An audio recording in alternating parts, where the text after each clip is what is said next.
Good afternoon, ladies and gentlemen, and welcome to today's production of An Ideal Husband by Oscar Wilde, directed by Jacqueline Hume. A few announcements before we begin. Programs are available in the virtual theater lobby. That's where you came in. There's a link to the program. There will be a 10-minute intermission after Act 2. This is a 4-act, 4-scene play. After the second act, there will be a 10-minute intermission. The show is being recorded and will be available later this week or next through our website if you wish to see it again. Please stay around after the show to say hello to the cast and crew. You can find a link in the virtual theater lobby to the backstage, which will take you into our Zoom room, and that will be active come the end of the show. And finally, please consider making a donation to the Sandy Spring Theater Group. Any amount is appreciated. You can also find the link to make the donation in our virtual theater lobby. And now I would like to present to you the cast of An Ideal Husband.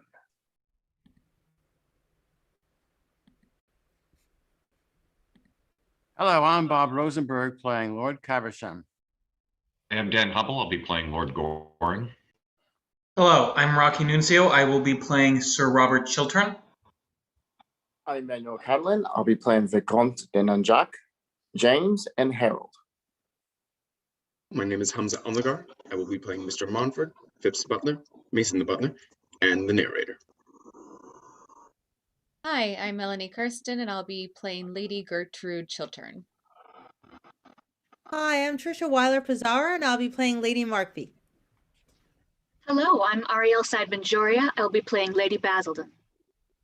Hello, I'm Allison Starr, and I'll be playing Mrs. Marchmont. Hi, I'm Brett Jordan. I'll be playing Mabel Chiltern. Hi, everyone. My name is Jacqueline Hume, like Zoom, and I will be Mrs. Laura Cheveley.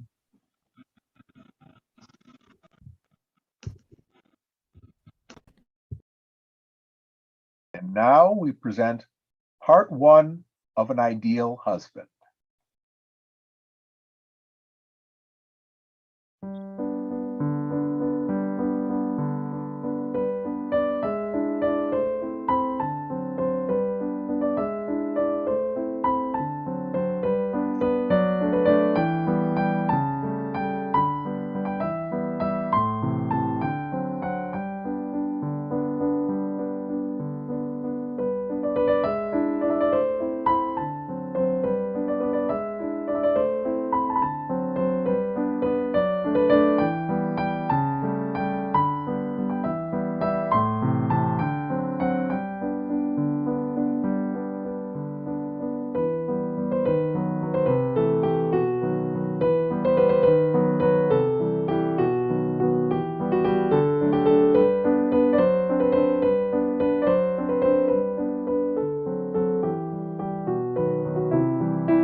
The octagon room at Sir Robert Chiltern's house in Grosvenor Square.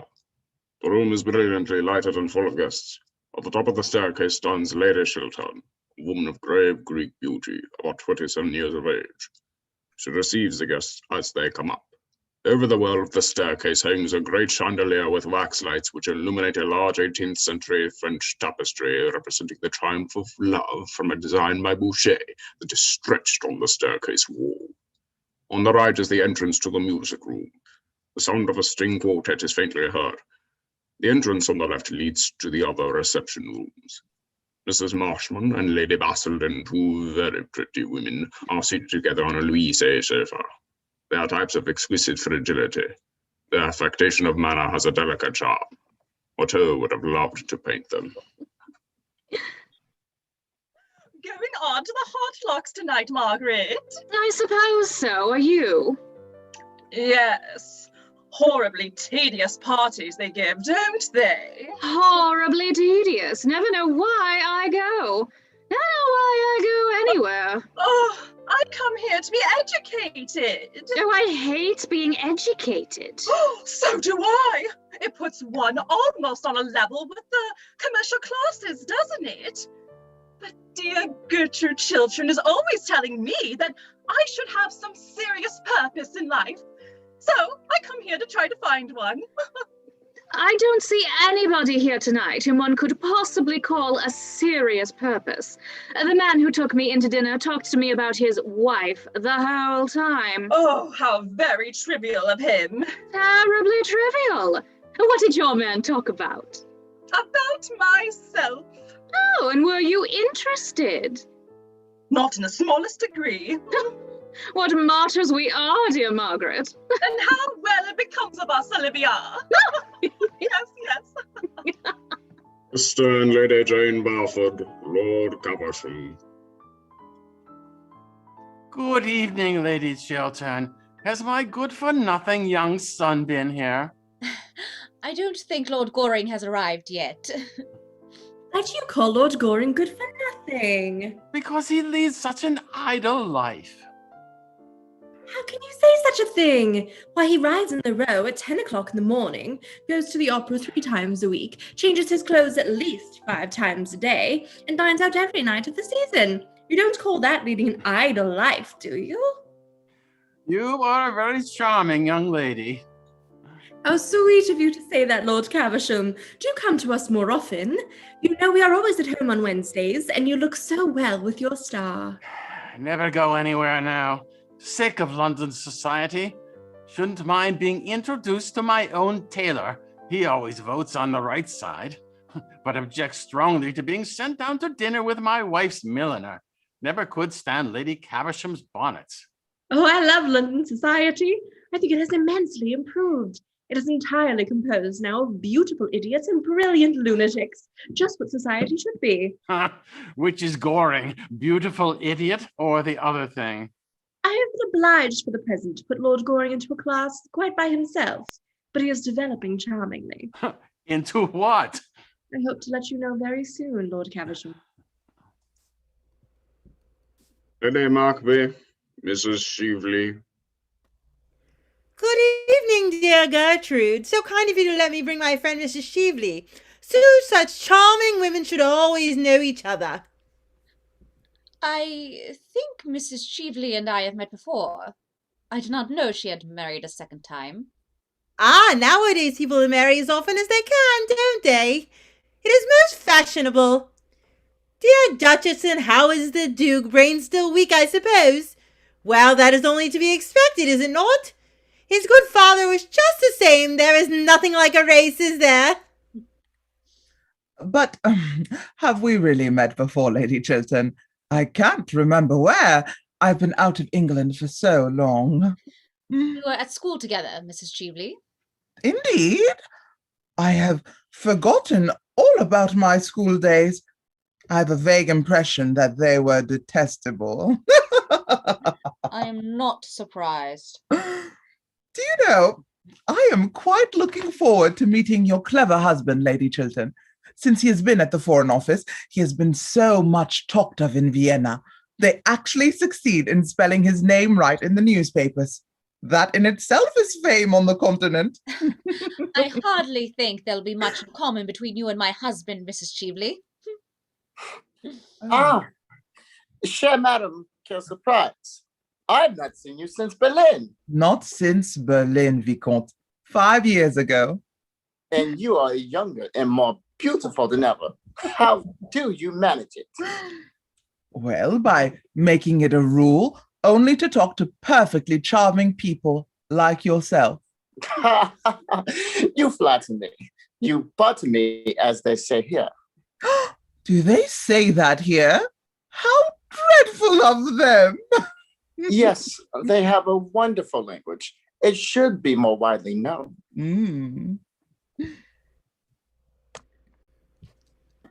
Good evening, Lady Markby. I hope you have brought Sir John with you. Oh, I have brought a much more charming person than Sir John. Sir John's temper, since he has taken seriously to politics, has become quite unbearable. Really, now that the House of Commons is trying to become useful, it does a great deal of harm. I hope not, Lady Markby. At any rate, we do our best to waste the public's time, don't we? But who is this charming person you have been kind enough to bring to us? Her name is Mrs. Shively, one of the Dorchester Shivleys, I suppose. But really, I don't know. Families are so mixed nowadays. Indeed, as a rule, everybody turned out to be somebody else. Mrs. Shively, I seem to know that name. She has just arrived from Vienna. Ah, yes. I think I know whom you mean. Oh, she goes everywhere there. Has such pleasant scandals about all her friends. I really must go to Vienna next winter. I hope there is a good chef at the embassy. If there is not, the ambassador will certainly have to be recalled. Pray, point out Mrs. Shively to me. I should like to see her. Let me introduce you.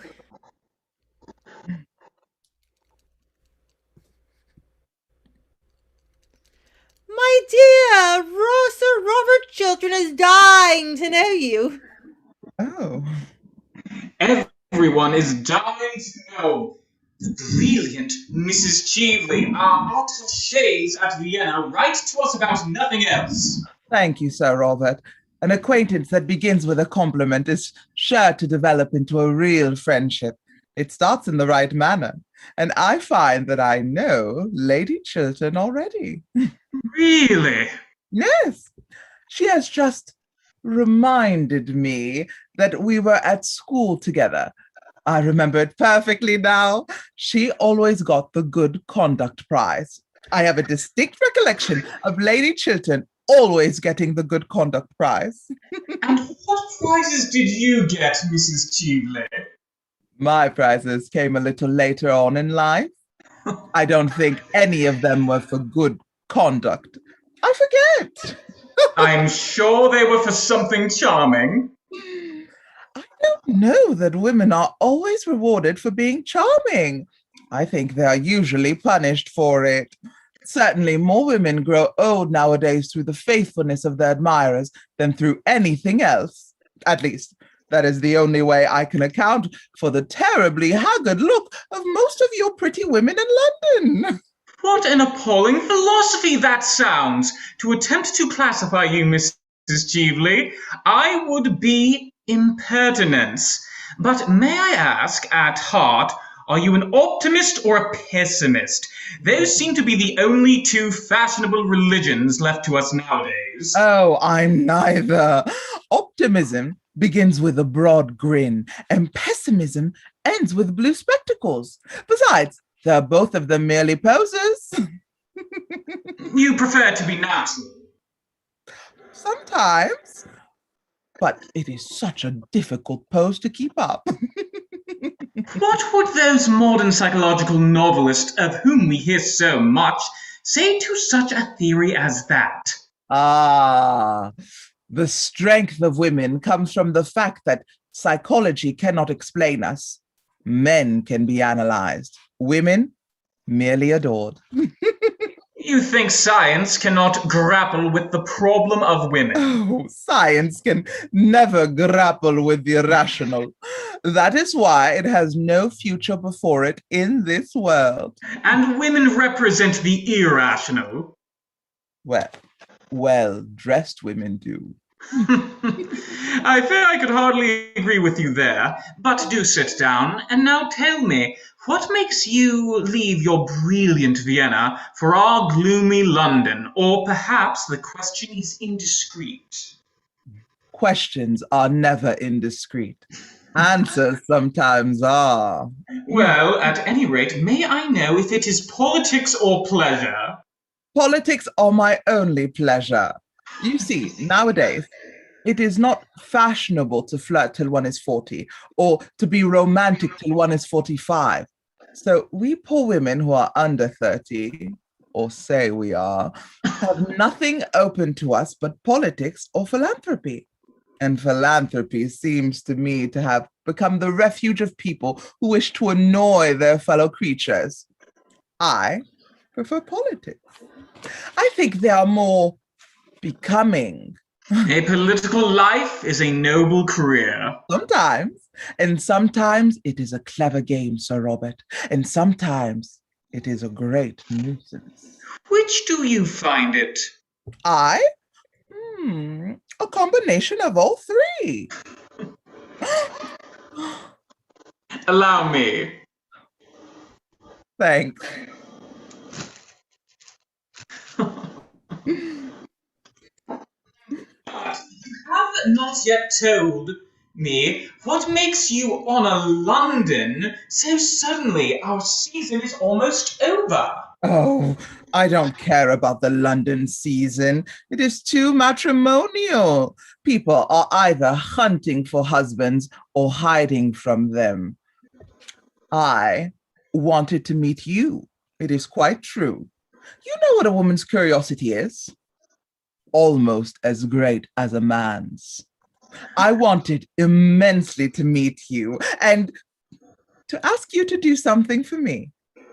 I hope it is not a little thing, Mrs. Cheveley. I find that little things are so very difficult to do. No, I don't think it is quite a little thing. I am so glad. Do tell me what it is. Later on. And now, may I walk through your beautiful house? I hear your pictures are charming. Poor Baron Arnheim. You remember the Baron used to tell me you had some wonderful chorus. Did you know Baron Arnheim well? Intimately. Did you? At one time. Wonderful man, wasn't he? He was very remarkable in many ways. I often think it's such a pity he never wrote his memoirs. They would have been most interesting. Yes, he knew men and cities well, like the old Greek. Without the dreadful disadvantage of having a Penelope waiting at home for him. Lord Goring.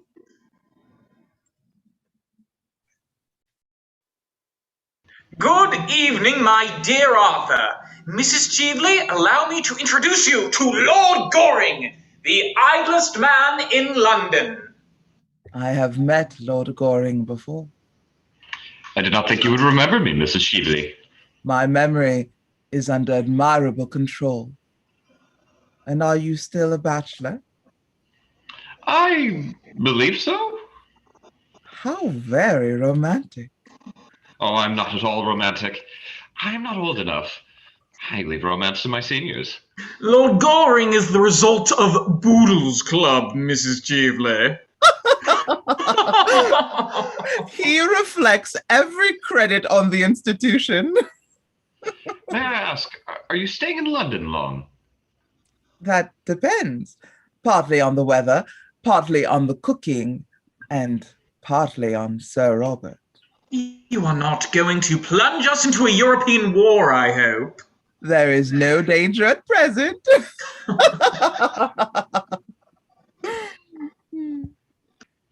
You are very late. Have you missed me? Awfully. Then I am sorry I did not stay away longer. I like being missed. How very selfish of you. I am very selfish. You were always telling me of your bad qualities, Lord Goring. I have only told you half of them as yet, Miss Mabel. Are the others very bad? Quite dreadful. When I think of them at night, I go to sleep at once. Well, I delight in your bad qualities. I wouldn't have you part with one of them. Very nice of you. But then you are always very nice. By the way, I want to ask you a question, Miss Mabel. Who brought Mrs. Cheveley here? That woman in the heliotrope who's just gone out with your brother. Oh, I think Lady Markby brought her. Why do you ask? Haven't seen her in years, that's all. What an absurd reason. All reasons are absurd. What sort of a woman is she? Oh, a genius in the daytime and a beauty at night. I dislike her already. That shows you have admirable good taste. Ah, the English young lady is the dragon of good taste, is she not? Quite the dragon of good taste. So the newspapers are always telling us. I read all your English newspapers. I find them amusing. Then, my dear Nanjak, you must certainly read between the lines. I should like to, but my professor objects. May I have the pleasure of escorting you to the music room, mademoiselle? Delighted, Vicomte. Quite delighted. Aren't you coming to the music room? Not if there's any music going on, Miss Mabel. The music is in German. You would not understand it. Well, sir, what are you doing here? Wasting your life as usual? You should be in bed, sir. You keep too late hours. I heard of you the other night at Lady Rufford's, dancing till 4 o'clock in the morning. Only a quarter to 4, Father. Can't make out how you stand London society. The thing has gone to the dogs. A lot of damned nobodies talking about nothing. I love talking about nothing, Father. It is the only thing I know anything about. You seem to me to be living entirely for pleasure. What else is there to live for, Father? Nothing ages like happiness. You are heartless, sir. Very heartless. I hope not, Father. Good evening, Lady Basildon. How are you here? I had no idea you ever came to political parties. I adore political parties. They're the only place left to us where people don't talk politics. I delight in talking politics. I talk them all day long, but I can't bear listening to them. I don't know how the unfortunate men in the House stand these long debates. By never listening. Oh, really? Of course. It is a most dangerous thing to listen. If one listens, one may be convinced. And a man who allows himself to be convinced by an argument is a thoroughly unreasonable person. Oh, that accounts for so much in men that I have never understood, and so much in women that their husbands never appreciate in them. Our husbands never appreciate anything in us. We have to go to others for that. Yes, always to others, have we not? And those are the views of the two ladies who are known to have the most admirable husbands in London. That is exactly what we can't stand. My Reginald is quite hopelessly thoughtless. He is really endearably so at times. There is not the smallest element of excitement in knowing him. Terrible. Really, the thing should be more widely known. Basildon is quite as bad. He is as domestic as if he was a bachelor. Oh, my poor Olivia. We have married perfect husbands, and we are well punished for it. I should have thought it was the husbands who were punished. Well, dear, no. They are as happy as possible. And as for trusting us, it is tragic how much they trust us. Perfectly tragic. For comic, Lady Basildon? Certainly not comic, Lord Goring. How unkind of you to suggest such a thing. I am afraid Lord Goring is in the camp of the enemy as usual. Oh. I saw him talking to that Mrs. Cheveley when he came in. Handsome woman, Mrs. Cheveley. Please don't praise other women in our presence. You might wait for us to do that. I did wait. Well, we are not going to praise her. I hear she went to the opera on Monday night and told Tommy Rufford at supper that, as far as she could see, London society was entirely made up of dowdies and dandies. She's quite right, too. The men are all dowdies and the women are all dandies, aren't they? Oh, do you really think that is what Mrs. Cheveley meant? Of course, and a very sensible remark for Mrs. Cheveley to make, too. Why are you talking about Mrs. Cheveley? Everybody is talking about Mrs. Cheveley. Lord Goring says, what did you say, Lord Goring, about Mrs. Cheveley? Oh, I remember that she was a genius in the daytime and a beauty at night. What a horrid combination, so very unnatural. I like looking at geniuses and listening to beautiful people. Oh, that is morbid of you, Mrs. Marchmont. Oh, I am so glad to hear you say that. Marchmont and I have been married for 7 years, and he has never once told me that I was morbid. Men are so painfully unobservant. I have always said, dear Margaret, that you were the most morbid person in London. Oh, but you're always sympathetic, Olivia. morbid to have a desire for food? I have a great desire for food. Lord Goring, will you give me some supper? Oh, with pleasure, Miss Mabel. How horrid you have been. You have never talked to me the whole evening. How could I? You went away with the child diplomatist. You might have followed us. Pursuit would have been only polite. I don't think I like you at all this evening. I like you immensely. Well, I wish you'd show it in a more marked way. Olivia! I have a curious feeling of absolute faintness. I think I should like some supper very much. I know I should like some supper. Oh, I am positively dying for supper, Margaret. Men are so horribly selfish. They never think of these things. Men are grossly material. Grossly material. May I have the honor of taking you down to supper, Comtesse? I never take supper, thank you, Vicomte. But I will come down with you with pleasure. I am so fond of eating. I am very English in all my taste. Oh, you look quite English, Vicomte, quite English. Like some supper, Mrs. Marshman? Thank you, Mr. Montfort. I never touch supper, but I will sit beside you and watch you. I don't know that I'd like being watched while I'm eating. Then I will watch someone else. I don't know that I should like that either. Oh, pray, Mr. Montfort, do not make these painful scenes of jealousy in public.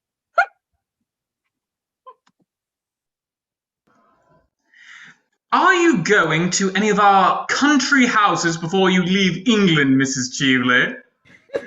Oh no, I can't stand your English house parties. In England, people actually try to be brilliant at breakfast, but it's so dreadful of them. Only dull people are brilliant at breakfast. And then the family skeleton is always reading family prayers. My stay in England really depends on you, Sir Robert. Seriously? Quite seriously. I want to talk to you about a great political and financial scheme, about this Argentine Canal Company, in fact. What a tedious practical subject for you to talk about, Mrs. Cheveley. Oh, I like tedious practical subjects. What I don't like are tedious practical people. There is a wide difference. Besides, you are interested, I know, in international canal schemes. You were Lord Radley's secretary, weren't you, when the government bought the Suez Canal shares? Yes, but the Suez Canal was a very great and splendid undertaking. It gave us our direct route to India. It had imperial value. It was necessary that we should have control. This Argentine scheme is a commonplace stock exchange swindle. A speculation, Sir Robert. A brilliant, daring speculation. Believe me, Mrs. Cheveley, it is a swindle. Let us call things by their proper names. It makes matters simpler. We have all the information about it at the Foreign Office. In fact, I sent out a special commission to inquire into the matter privately, and they report that the works are hardly begun. And as for the money already subscribed, no one seems to know what has become of it. The whole thing is a second Panama, and with not a quarter of the chance of success that miserable affair ever had. You have not invested in it. I am sure you are far too clever to have done that. I have invested very largely in it. Who could have advised you to do such a foolish thing? Your old friend and mine. Who? Baron Arnheim. Ah, yes. I remember hearing at the time of his death that he had been mixed up in the whole affair. It was his last romance, his last but one to do him justice. But you have not seen my coraux yet. They are in the music room. Crows seem to go with music, don't they? And may I show them to you? I am not in a mood tonight for silver twilights or rose pink dawns. I want to talk business. I fear I have no advice to give you, Mrs. Cheveley, except to interest yourself in something less dangerous. The success of the canal depends, of course, on the attitude of England, and I am going to lay the report on the commissions before the House tomorrow night. That you must not do. In your own interest, Sir Robert, to say nothing of mine, you must not do that. In my own interests? My dear Mrs. Cheveley, what do you mean? Sir Robert, I will be quite frank with you. I want you to withdraw the report that you had intended to lay before the House, on the ground that you have reasons to believe that the commissioners have been prejudiced or misinformed or something. Then I want you to say a few words to the effect that the government is going to reconsider the question, and that you have reason to believe that the canal, if completed, will be of great international value. You know, the sort of things ministers say in cases of this kind. A few ordinary platitudes will do. In modern life, nothing produces such an effect as a good platitude. It makes the whole world kin. Will you do that for me? Mrs. Cheveley, you cannot be serious in making me such a proposition. I am quite serious. Pray, allow me to believe you are not. Ah, but I am. And if you do what I ask you, I will pay you very handsomely. Pay me? Yes. I'm afraid I don't understand what you mean. How very disappointing. And I have come all the way from Vienna so that you should thoroughly understand me. I fear I don't. My dear Sir Robert, you are a man of the world, and you have your price, I suppose. Everybody has nowadays. The drawback is that most people are so dreadfully expensive. I know I am. I hope you will be more reasonable in your terms. If you will allow me, I will call your carriage for you. You have lived so long abroad, Mrs. Cheveley, that you seem to be unable to realize that you are talking to an English gentleman. I realize that I'm talking to a man who laid the foundation of his fortune by selling to a stock exchange speculator a cabinet secret.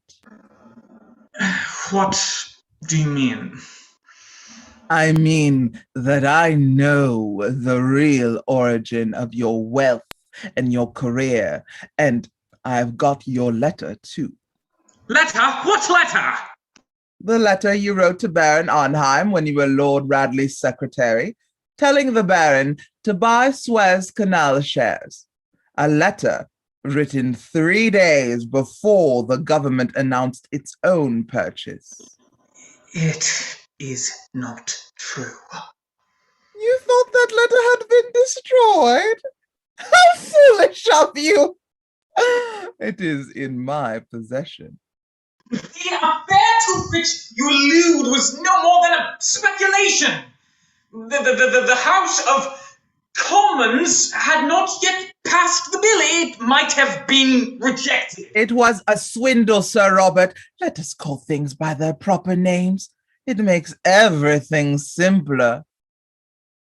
And now, I am going to sell you that letter. And the price I ask for is your public support of the Argentine scheme. You made your own fortune out of one canal. You must help me and my friends to make our fortunes out of another.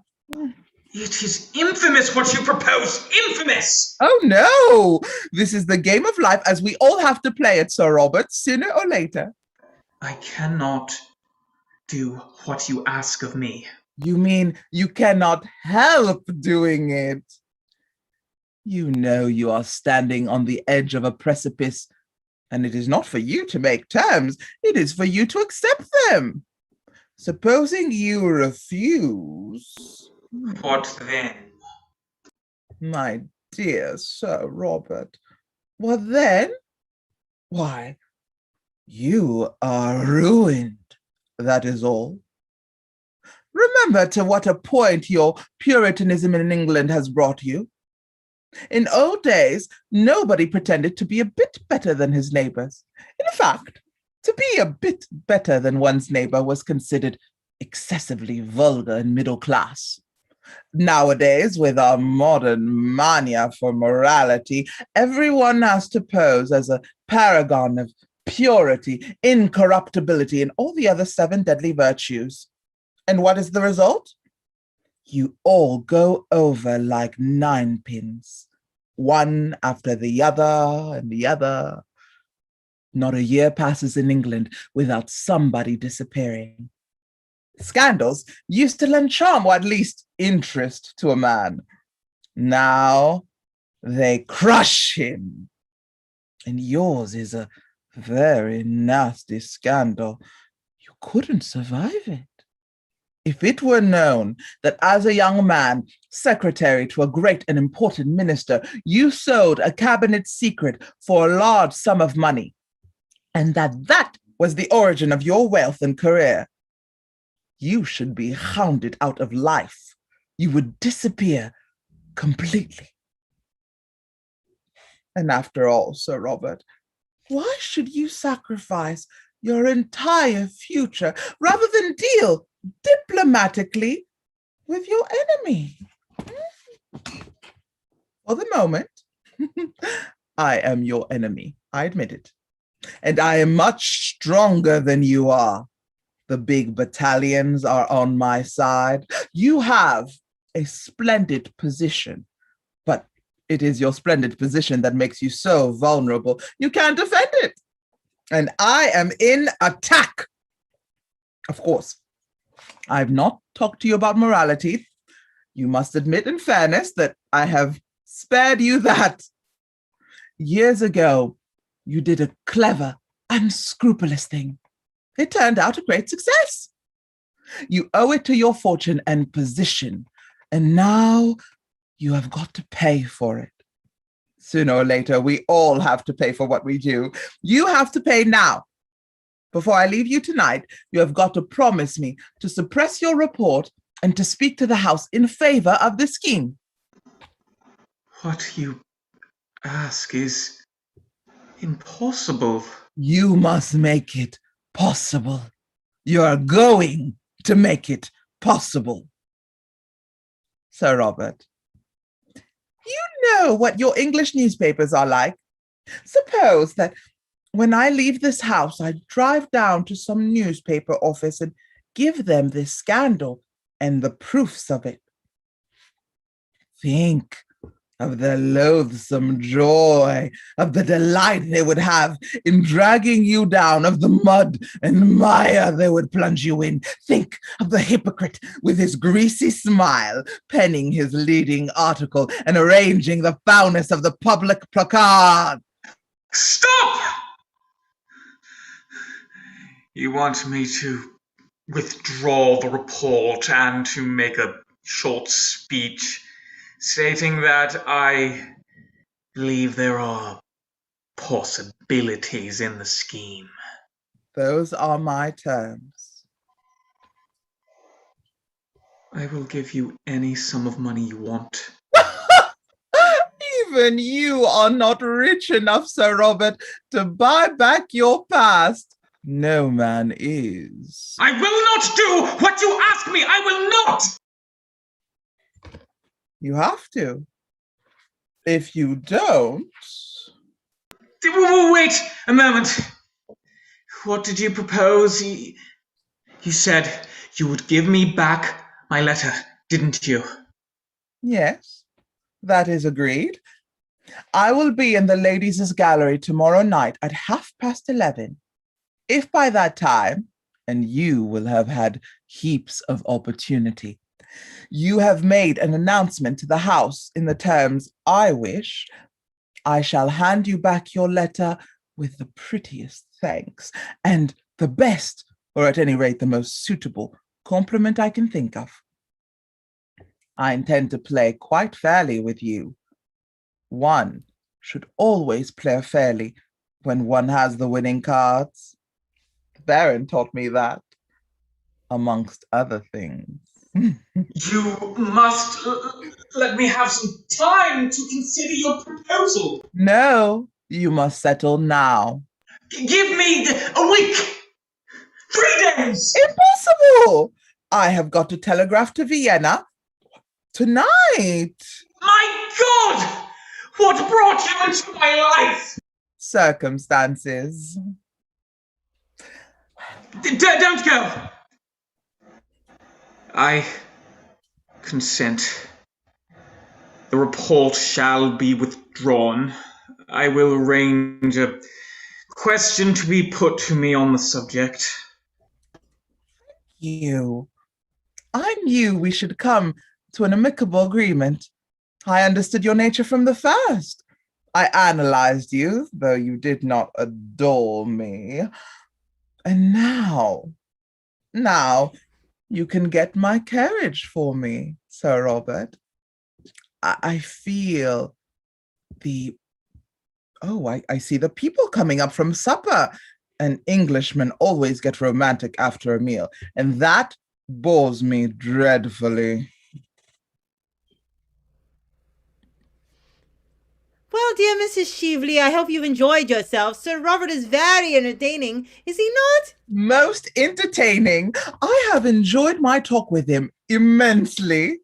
He has had a very interesting and brilliant career, and he has married a most admirable wife. Lady Chiltern is a woman of the very highest principles, I am glad to say.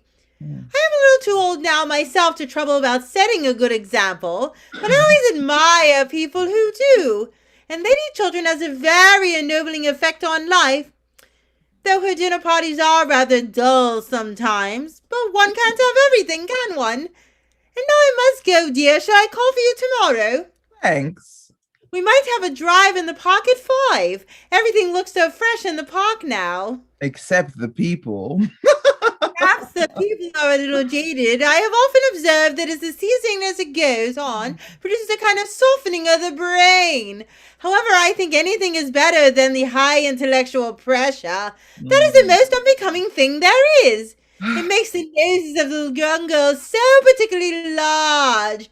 And there is nothing so difficult to marry as a large nose. Men don't like them. Good night, dear. Good night, Gertrude.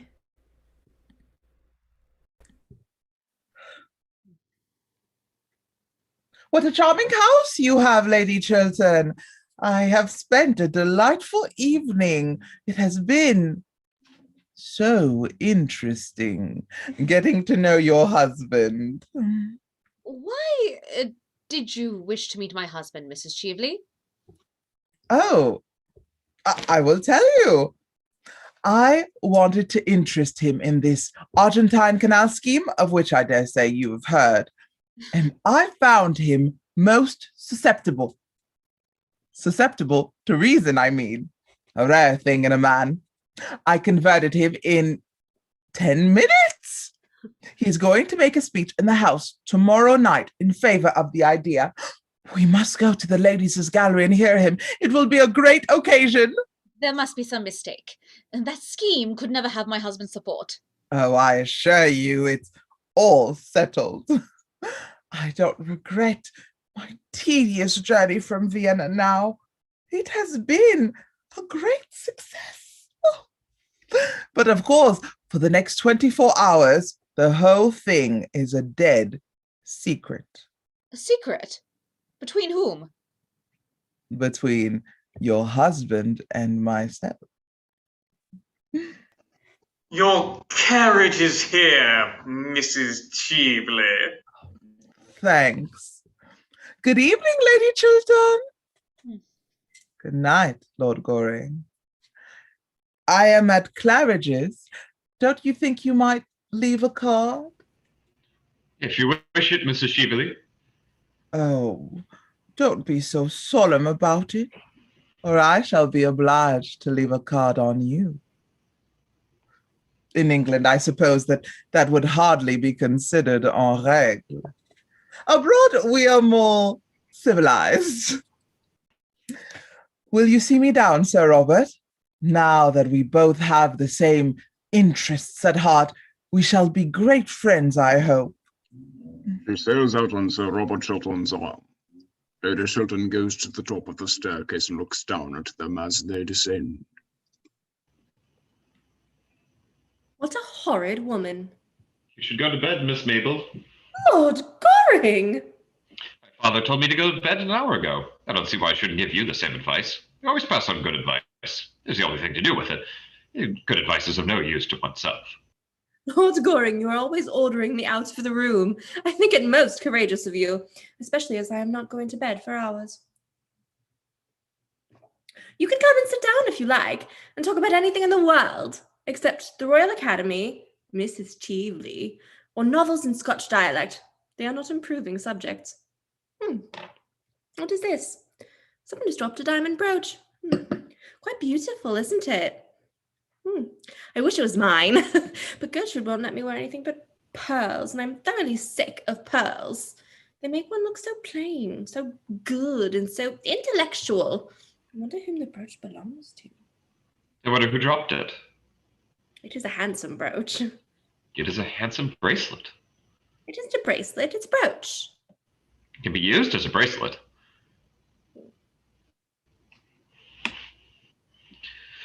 What are you doing? Miss Mabel, I'm going to make a rather strange request of you. Oh, do! I have been waiting for it all the evening. Yeah, don't mention to anyone that I have taken charge of this brooch. Should anyone write and claim it, let me know at once. That is a strange request. Well, you see, I gave this brooch to somebody years ago. You did? Yes. Then I shall certainly bid you good night. Good night, Gertrude.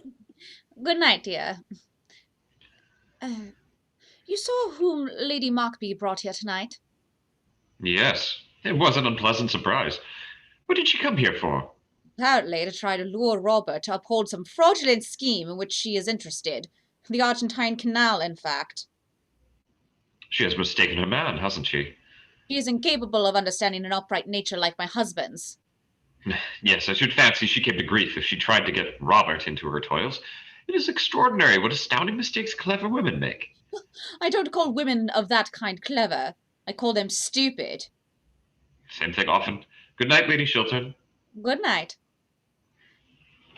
My dear Arthur, you are not going. Do stop a little.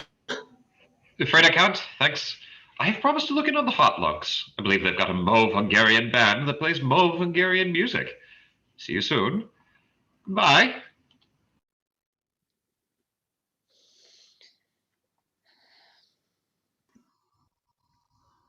How beautiful you look tonight, Gertrude. Robert, it is not true, is it? You're not going to lend your support to this Argentine speculation. You couldn't. Who told you I intended to do so? That woman who has just gone out, Mrs. Cheveley, as she calls herself now, she seemed to taunt me with it, Robert. I know this woman. You don't. We were at school together. She was untruthful, dishonest, an evil influence on everyone whose trust or friendship she could win. I despised her. She stole things. She was a thief. She was sent away for being a thief. Why do you let her influence you? Gertrude, what you tell me may be true, but it happened many years ago.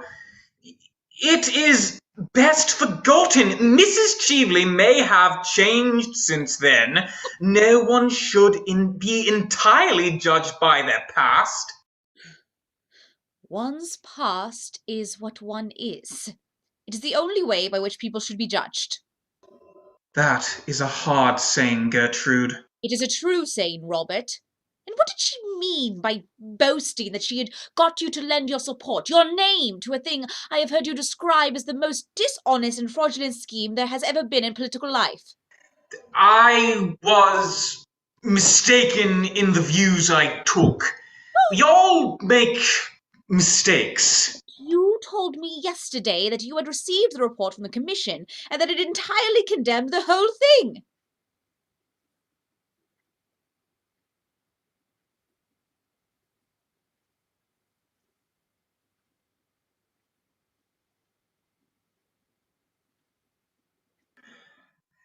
I have reasons now to believe that the commission was prejudiced or, at any rate, misinformed. Besides, Gertrude, public and private life are different things. They have different laws and move on different lines. They should both represent man at his highest. I see no difference between them. In the present case, on a matter of practical politics, I have changed my mind, that is all. All?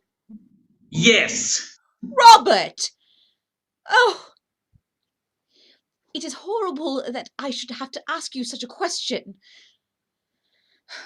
Robert, are you telling me the whole truth? Why do you ask me such a question? Why do you not answer it?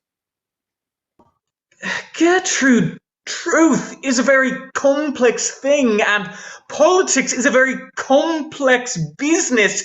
There are wheels within wheels. One may be under certain obligations to people that one must pay sooner or later in political life. One has to compromise. Everyone does. Compromise! Robert, why do you talk so differently tonight from the way I have always heard you talk? Why are you changed? I am not changed, but circumstances alter things. Circumstances should never alter principles. But what if I told you What? that it was necessary, vitally necessary? It can never be necessary to do what is honourable. Or if it be necessary, then what is it that I have loved? But it is not, Robert. Tell me it is not. Why should it be? What gain would you get?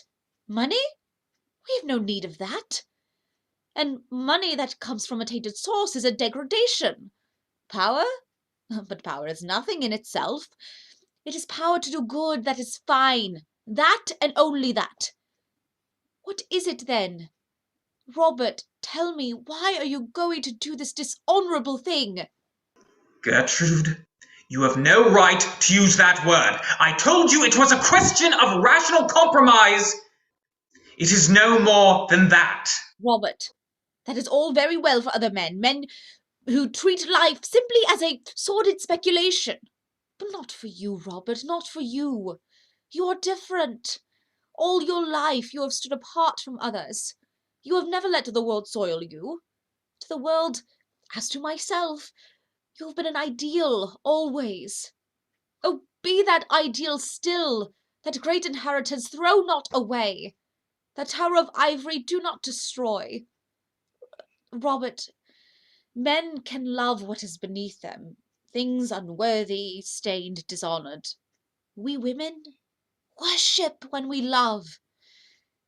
And when we lose our worship, we lose everything. Oh, don't kill my love for you. Don't kill that. Gertrude! I know that there are men with horrible secrets in their lives. Men who have done some shameful thing and who in some critical moment have to pay for it by doing some other act of shame. Oh, don't tell me you are such as they are.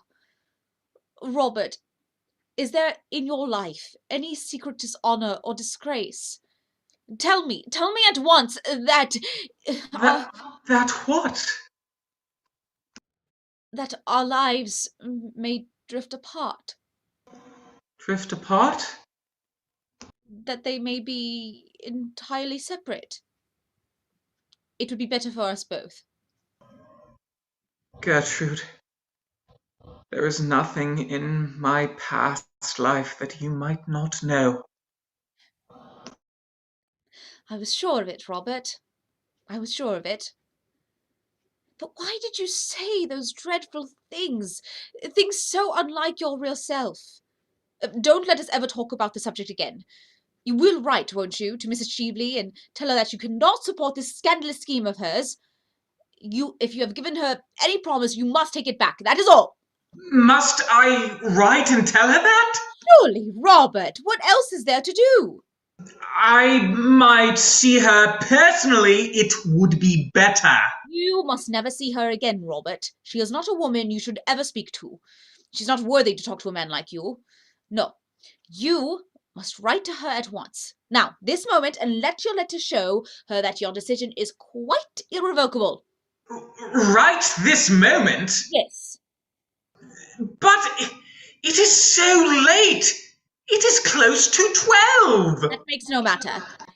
She must know at once that she has been mistaken in you, and that you are not a man to do anything base or underhand or dishonorable. Right here, Robert.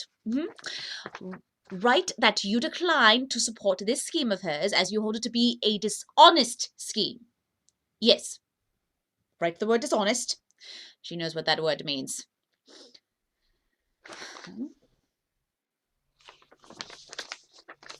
Yes, that will do. And now the envelope. Have this letter sent at once to Claridge's Hotel. There is no answer.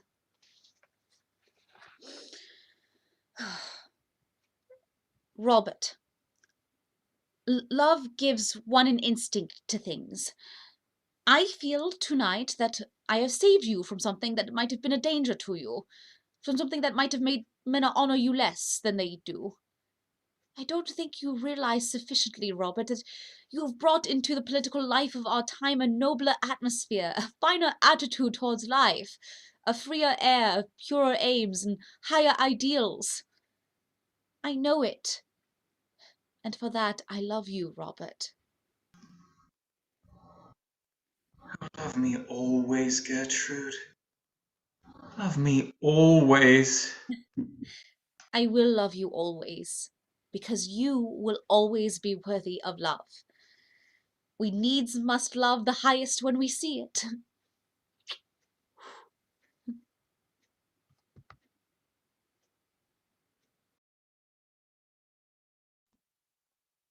Put out the lights, Mason.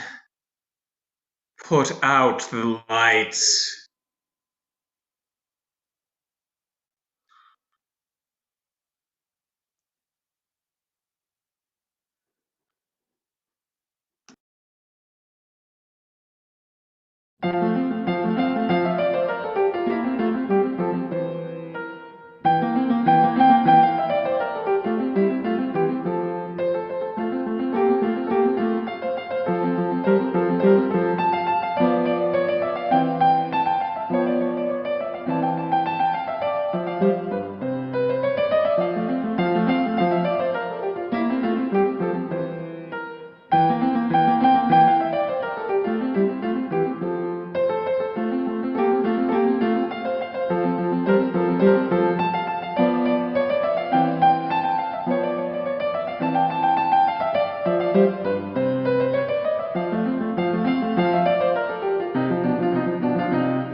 Morning room at Sir Robert Chiltern's house. Lord Goring, dressed in the height of fashion, is lounging in an armchair. Sir Robert Chiltern is standing in front of the fireplace. He is evidently in a state of great mental excitement and distress. As the scene progresses, he paces nervously up and down the room. My dear Robert, it's a very awkward business. Very awkward indeed. You should have told your wife the whole thing. Secrets from other people's wives are a necessary luxury in modern life. So at least I'm always told by people at the club who are bald enough to know better. But no man should have a secret from his own wife. She invariably finds it out. Women have a wonderful instinct about things. They can discover everything. Except the obvious. Arthur, I couldn't tell my wife. When could I have told her? Not last night. It would have made a lifelong separation between us, and I would have lost the love of the one woman in the world I worship, of the only woman who has ever stirred love within me. Last night, it would have been quite impossible. She would have turned from me in horror and in contempt. Lady Chiltern is perfect as all that. Yes, my wife is as perfect as all that. What a pity. I beg your pardon, my dear fellow. I didn't quite mean that. But if what you tell me is true, I should like to have a serious talk about life with Lady Chiltern. It would be quite useless. May I try? Yes, but nothing could make her alter her views. Oh, the worst would be a simple psychological experiment. All such experiments are terribly dangerous. Everything is dangerous, my dear fellow. If it wasn't so, life wouldn't be worth living. Well, I am bound to say that you should have told her years ago. When? When we were engaged, do you think she would have married me if she had known that the origin of my fortune is such as it is, the basis of my career such as it is, and that I had done a thing that I suppose most men would call shameful and dishonorable? Yes, most men would call it ugly names. There is no doubt of that.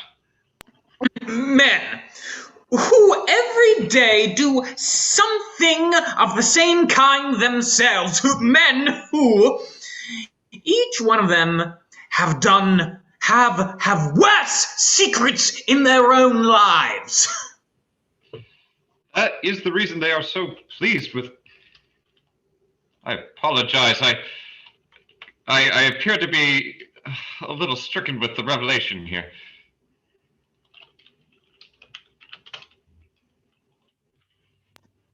You know, I would classify you as a 407 if you catch my drift.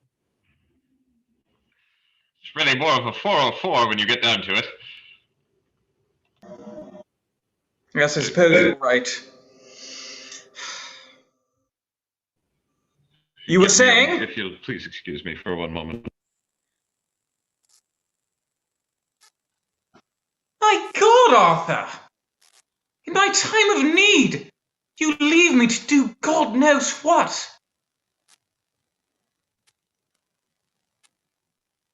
Never mind all that.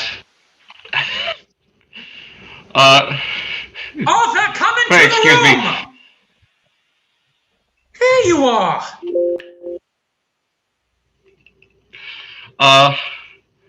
I do apologize. You were telling me... Oh dear, we were discussing the secrets of other people. Yours is a perfect distraction from their own. Distracts public attention from their own. Really a 408 if you catch my drift. Ah, yes. Such a strange inside joke between the two of us from our boyhood days. And, after all, whom did I wrong? No one! Except yourself, Robert.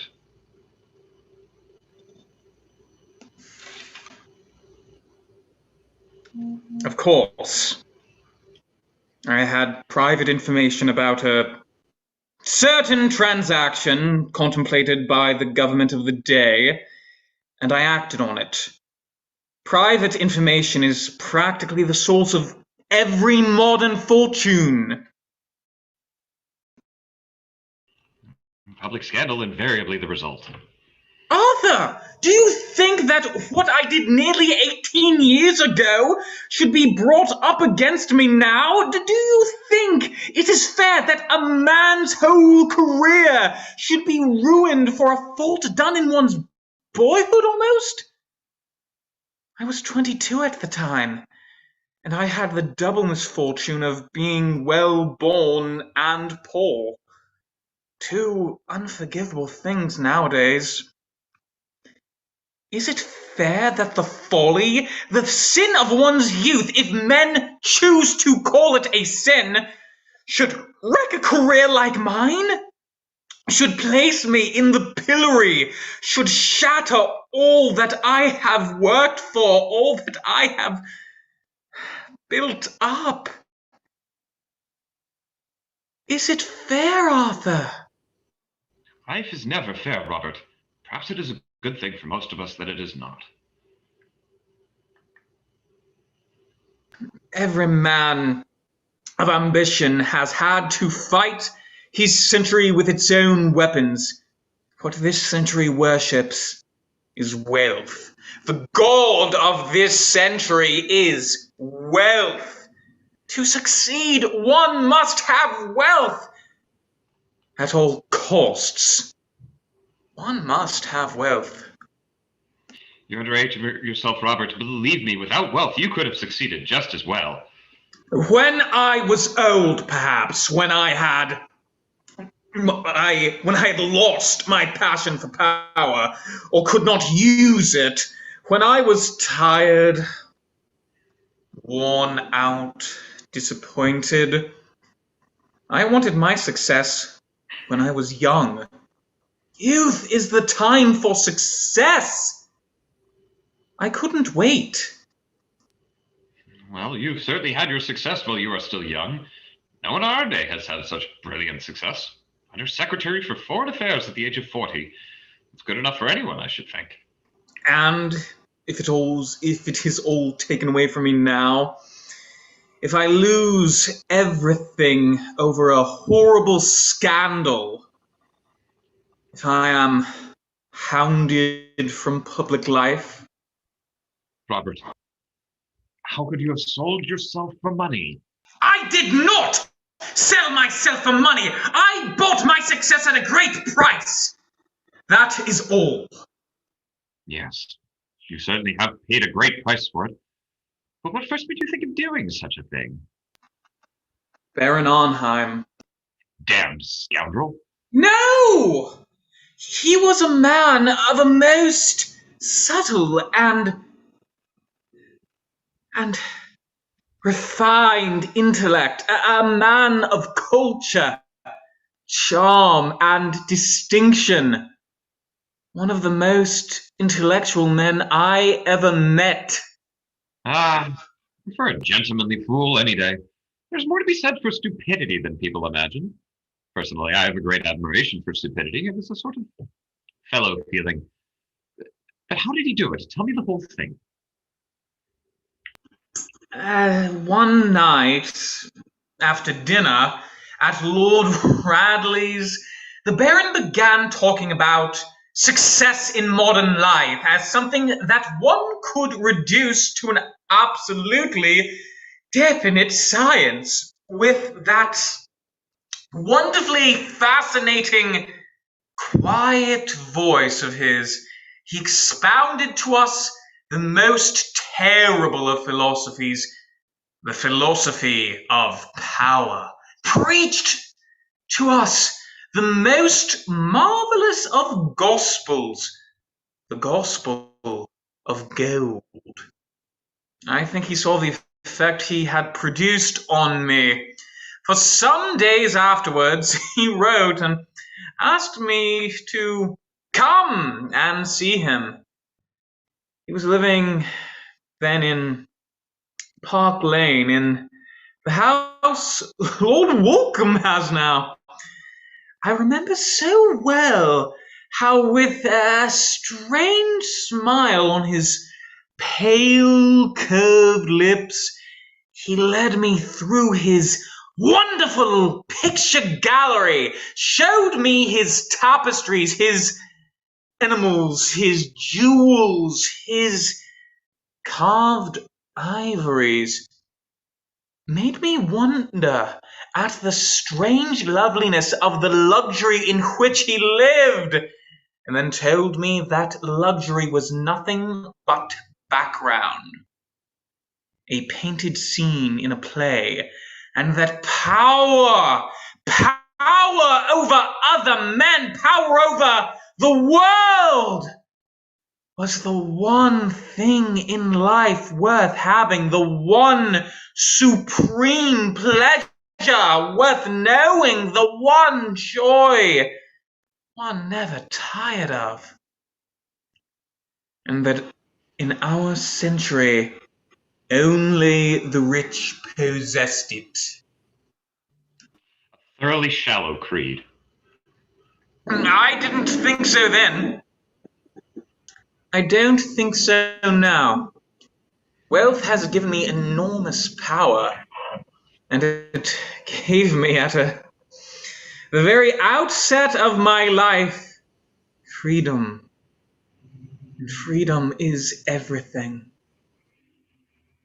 You have never been poor, and never known what ambition is. You cannot understand what a wonderful chance the Baron gave me. Such a chance as few men get. Fortunately for them, if one is to judge by the results. Tell me definitely, what did the Baron finally persuade you to do what you did? When I was going away, he said to me that if I ever could give him any private information of real value, he would make me a very rich man. I was dazed at the prospect he held out to me, and my ambition with my desire for power were at that time boundless. 6 weeks later, certain private documents passed through my hands. State documents? Yes. I had no idea that you, of all men in the world, could have been so weak, Robert, as to yield to the temptation Baron Arnheim held out to you. Weak. Oh, I am sick of hearing that phrase. Sick of using it about others. Weak. Do you really think, Arthur, that it is weakness that yields to temptation? I tell you that there are terrible temptations that it requires strength and courage to yield to. To stake all one's life on a single moment, to risk everything on one throw. Whether that stake be power or pleasure, I care not. There is no weakness in that. There is a horrible, a terrible courage. I had that courage. I sat down the same afternoon and wrote Baron Arnheim the letter this woman now holds. He made $750,000 over that transaction. And you? I received from the Baron £110,000. You were worth more, Robert. No. The money gave me exactly what I wanted, power over others. I went into the house immediately. The Baron advised me in finance from time to time. Before 5 years, I had almost trebled my fortune. Since then, everything I have touched has turned out a success. In all things connected with money, I have had luck. So extraordinary that sometimes it has made me almost afraid. I remember having read somewhere in some strange book that when the gods wish to punish us, they answer our prayers. Tell me, Robert, did you never suffer any regret for what you had done? No.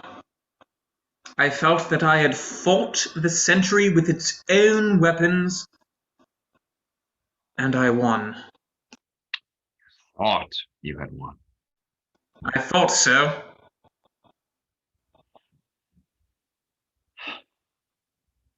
Arthur? Do you despise me for what I have told you? Very sorry for you, Robert. Very sorry indeed. I don't say that I suffered any remorse. I didn't. Not remorse in the ordinary, rather silly sense of the word. But I have paid conscious money many times. I had a wild hope that I might disarm destiny. The sum Baron Arnheim gave me, I have distributed twice over in public charities since then. Public charities? Dear me, what a lot of harm you have done, Robert. Oh, don't say that, Arthur. Don't talk like that. Never mind what I say, Robert. I'm always saying what I shouldn't say. In fact, I usually say what I really think. Great mistake nowadays. It makes one so liable to be misunderstood. As regards to this terrible business, I will help you in whatever way I can. Of course, you know that. Thank you, Arthur, thank you. But what is to be done? What can be done? Well, the English can't stand a man who is always saying he is in the right, but they're very fond of a man who admits he has been in the wrong. It's one of the best things about them. However, in your case, Robert, a confession would not do. The money, if you'll allow me to say so, is awkward. Besides, if you did make a clean breast of the whole affair, you would never be able to talk morality again. And in England, a man who can't talk morality twice a week to a large, popular, immoral audience is quite over as a serious politician. There'd be nothing left for him as a profession except botany or the church. Confession would be of no use. It would ruin you.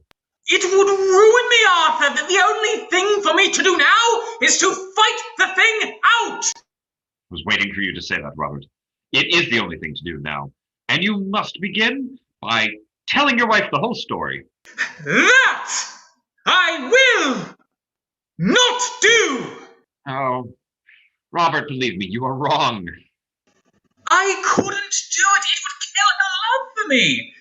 And now, about this woman, this Mrs. Cheveley. How can I defend myself against her?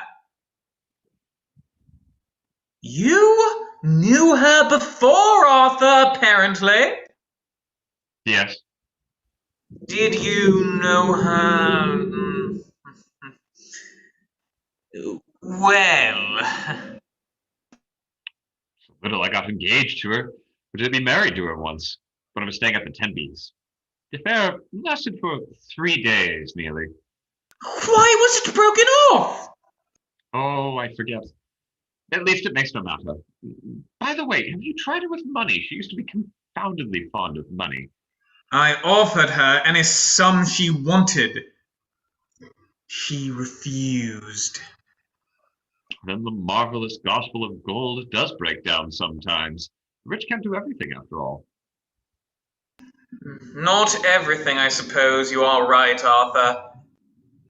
I feel that public disgrace is in store for me. I feel certain of it. I never knew what terror was before. I know it now. It is as if a hand of ice were laid upon one's heart. It is as if one's heart were beating itself to death in some empty hollow. Robert, you must fight her. You must fight her. But how? I can't tell you at present. I've not the smallest idea. But everyone has some weak point. There's some flaw in each of us. My father tells me even I have faults. Perhaps I have. I don't know. In defending myself against Mrs. Cheveley, I have the right to use any weapon I can find. Have I not? In your place, I don't think I should have the smallest scruple in doing so. She is thoroughly well able to take care of herself. Well, I shall send a cipher telegram to the embassy at Vienna to inquire if there is anything known against her. There may be some secret she might be afraid of. Oh, I should fancy Mrs. Cheveley is one of those very modern women of our time who find a new scandal as becoming as a new bonnet, and have them both in the park every afternoon at 5:30. I'm sure she adores scandals, and that the sorrow of her life at present is that she can't manage to have enough of them. Why do you say that? Well, she wore far too much rouge last night. Not quite enough clothes. That is always a sign of despair in a woman. But it's worth my writing to Vienna, is it not? It's always worth asking a question, though it is not always worthwhile answering one. Is Mr. Trafford in his room? Yes, Sir Robert. Tell him to have this sent off in cipher at once. There is not a moment's delay. Yes, Sir Robert. Oh, give me that back again.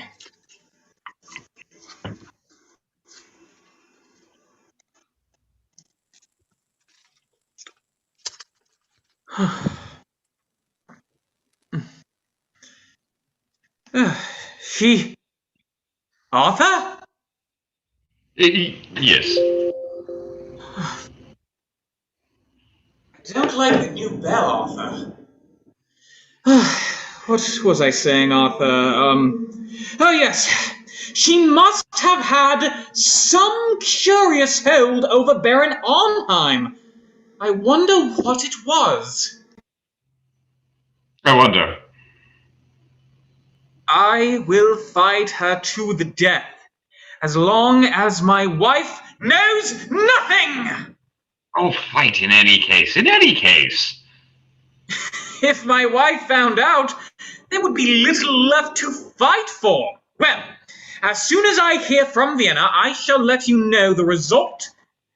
It is a chance. Just a chance, but I believe in it. And as I fought the age with its own weapons, I will fight her with her weapons. It is only fair, and she looks like a woman with a past, doesn't she? Most pretty women do. But there is a fashion in past, just as there is a fashion in frocks. Perhaps Mrs. Cheveley's past is merely a slight décolleté one. And those are excessively popular nowadays. Besides, my dear Robert, I should not build too high hope on frightening Mrs. Cheveley. I should not fancy Mrs. Cheveley as a woman who would be easily frightened.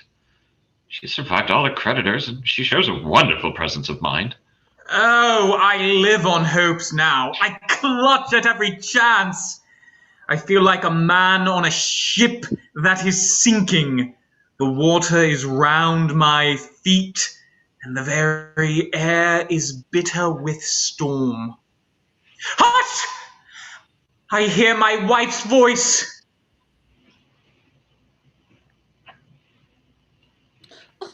Good afternoon, Lord Goring. Good afternoon, Lady Shilton. Have you been to the park? No, I've just come from the Women's Liberal Association, where, by the way, Robert, your name was received with loud applause. And now I have come in to have my tea. You will wait and have some tea, won't you? Oh, I'll wait a short time, thanks. I'll be back in a moment. I'm only going to take my hat off. Oh, please don't. It is so pretty. One of the prettiest hats I ever saw. I hope the Women's Liberal Association received it with loud applause. We have much more important work to do than look at each other's bonnets, Lord Goring. Really? What sort of work? Oh, dull, useful, delightful things. Factory acts, female inspectors, the 8 Hours Bill, the parliamentary franchise.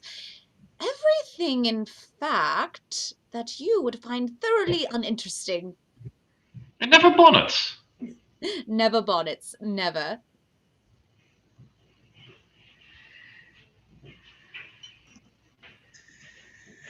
You have been a good friend to me, Arthur. A thoroughly good friend. I don't know that I've been able to do much for you, Robert, and as yet. In fact, I have not been able to do anything for you. As far as I can see, I am thoroughly disappointed in myself. You have enabled me to tell you the truth. That is something. The truth has always stifled me. The truth is a thing I get rid of as soon as possible. Bad habit, by the way. Makes one very unpopular at the club with the older members. They call it being conceited. Perhaps it is. I would to God that I had been able to tell the truth. To live the truth. Ah, that is the great thing in life, to live the truth. I'll see you soon again, shan't I? Certainly, whenever you like. I'm going to look into the bachelor's ball tonight, unless I should find something better to do. I'll come around tomorrow morning. If you should want to find me tonight by any chance, send it over on Curzon Street. Thank you. You're not going, Robert? I have some letters to write, dear. You work too hard, Robert. You seem never to think of yourself, and you're looking so tired. It is nothing, dear. Nothing.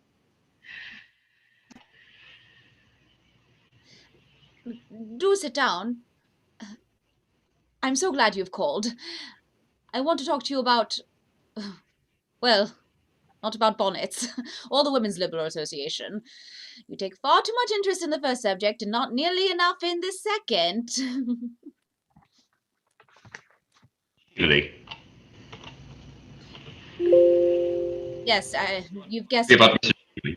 Yes, you've guessed it. I want to talk about Mrs. Jeevely. After you left last night, I found out that what she had said was really true. Of course, I made Robert write her a letter at once, withdrawing his promise.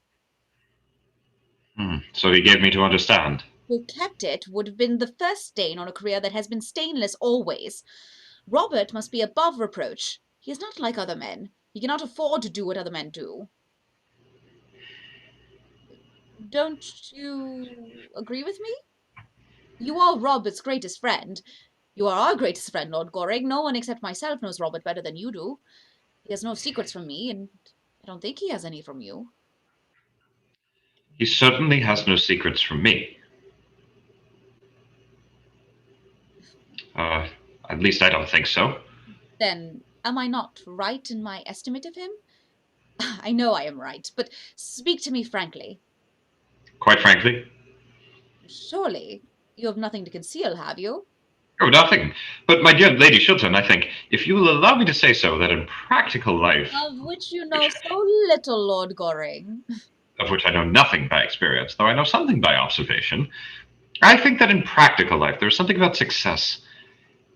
Actual success that is a little unscrupulous. Something about ambition that is unscrupulous always. Once a man has set his heart and soul on getting to a certain point, if he has to climb the crag, he climbs the crag. If he has to walk in the mire, Well? he walks in the mire. Of course, I'm only talking generally about life. I hope so. Why do you look at me so strangely, Lord Goring? Lady Shilton, I have sometimes thought that perhaps you are a little hard in some of your views on life. I think that often you don't make sufficient allowances. In every nature, there are elements of weakness, or worse than weakness. Supposing, for instance, that any public man, or my father, Lord Merton, Robert, had years ago written some foolish letter to someone. What do you mean by a foolish letter? A letter gravely compromising one's position. I can only put forward an imaginary case. Robert is as incapable of doing a foolish thing as he is of doing a wrong thing. No one is incapable of doing a foolish thing. No one is incapable of doing a wrong thing. Are you a pessimist? What will the other dandies say? They will all have to go into mourning. No, Lady Chiltern, I am not a pessimist. Indeed, I'm not quite sure I know what pessimism really means. All I can say is that life cannot be understood without much charity, cannot be lived without much charity. It is love and not German philosophy that is the true explanation of this world, whatever the explanation of the next. And if you are in trouble, Lady Chiltern, trust me absolutely, and I will help you in every way I can. If you want me, come to me for my assistance, and you shall have it. Come at once to me. Lord Goring, you are talking quite seriously. I don't think I ever heard you talk seriously before. You must excuse me, Lady Chiltern. It won't occur again if I can help it. But I like you to be serious. Dear Gertrude, don't say such a dreadful thing to Lord Goring. Seriousness would be very unbecoming to him. Good afternoon, Lord Goring. Pray be as trivial as you can. I should like to, Miss Mabel, but I'm afraid I'm a little out of practice this morning. Besides, I should be going now. Just when I have come in? What dreadful manners you have! I'm sure you were very badly brought up. I was. I wish I had brought you up. I'm so sorry you didn't. It's too late now, I suppose. I'm not so sure. Will you ride tomorrow morning? Yes, at 10. Don't forget. Of course I shan't. Lady Chiltern, there is no list of your guests in the Morning Post of today, by the way. It has apparently been crowded out by the County Council or the Lambeth Conference or something equally boring. Could you let me have a list? I have a particular reason for asking you. I am sure Mr. Trafford will be able to give you one. Thanks so much. Tommy is the most useful person in London. And who is the most ornamental? I am! Oh, you have guessed it. How clever of you. Goodbye, Lady Chiltern. You will remember what I said to you, won't you? Yes, but I don't know why you said it to me. I hardly know myself. Goodbye, Miss Mabel. I wish you were not going. I have had 4 wonderful adventures this morning. 4 and a half, in fact. You might stop and listen to some of them. How very selfish of you to have 4 and a half. There won't be any left for me. I don't want you to have any. They would not be good for you. That is the first unkind thing you have ever said to me. How charmingly you said it. 10 tomorrow. Sharp. Quite sharp. But don't bring Mr. Trafford. Of course I shan't bring Tommy Trafford. Tommy Trafford is in great disgrace. I am delighted to hear it. Gertrude, I wish you would speak to Tommy Trafford. What has poor Mr. Trafford done this time? Robert says he is the best secretary he's ever had. Well, Tommy has proposed to me again. Tommy really does nothing but propose to me. He proposed to me last night in the music room when I was quite unpredicted, as there was an elaborate trio going on. I didn't dare make the smallest repartee, I need hardly tell you. If I had, it would have stopped the music at once. Musical people are so absurdly unreasonable. They always want one to be perfectly dumb at the exact moment when one is longing to be absolutely deaf. Then he proposed to me in broad daylight this morning in front of that dreadful statue of Achilles. Really, the things that go on in front of that work of art are quite appalling. The police should interfere. At luncheon, I saw by the glare in his eye that he was going to propose again, and I just managed to check him in time by assuring him that I was a bimetallist. Fortunately, I don't know what bimetallism means, and I don't believe anybody else does either.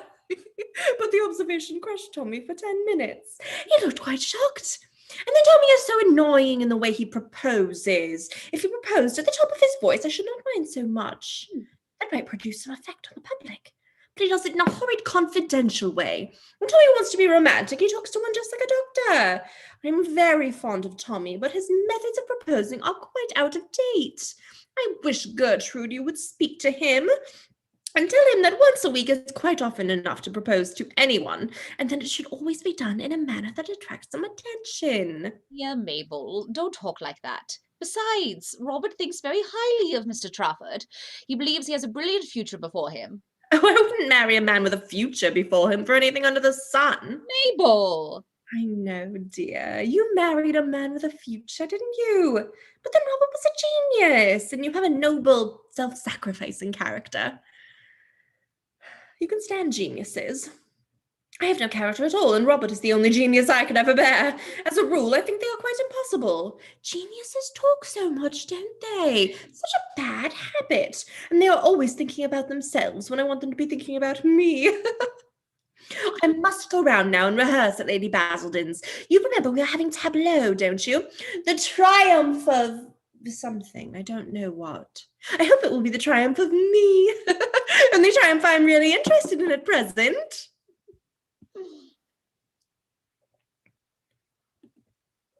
Oh, Gertrude! Do you know who's coming to see you? That dreadful Mrs. Cheveley in a most lovely gown. Did you ask her? Mrs. Cheveley? Coming to see me? Oh, impossible. I assure you, she is coming upstairs, as large as life and not nearly so natural. You need not wait, Mabel. Remember, Lady Basildon is expecting you. Oh, I must shake hands with Lady Markby. She is delightful. I love being scolded by her. Lady Markby, Mrs. Cheveley. Dear Lady Markby, how nice of you to come and see me. Won't you sit down, Mrs. Cheveley?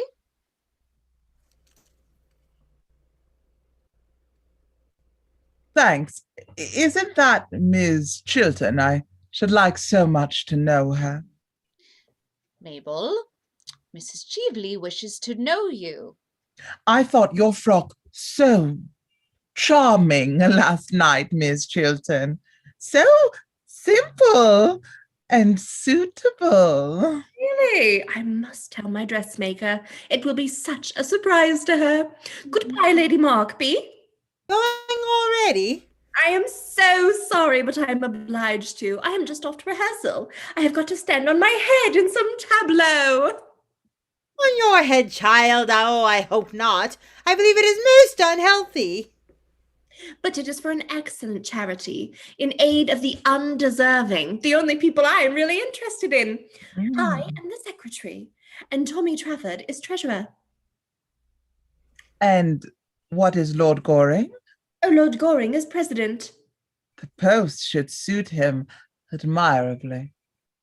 Unless he has deteriorated since I knew him first. You're remarkably modern, Mabel. A little too modern, perhaps. Nothing is so dangerous as being too modern. One is apt to grow old-fashioned quite suddenly.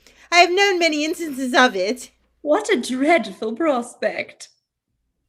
Ah, my dear, you need not be nervous. You will always be as pretty as possible. That is the best fashion there is, and the only fashion that England succeeds in setting. Thank you so much, Lady Markby, for England and myself. Yeah, Gertrude, we just called to know if Mrs. Cheveley's diamond brooch has been found. Here.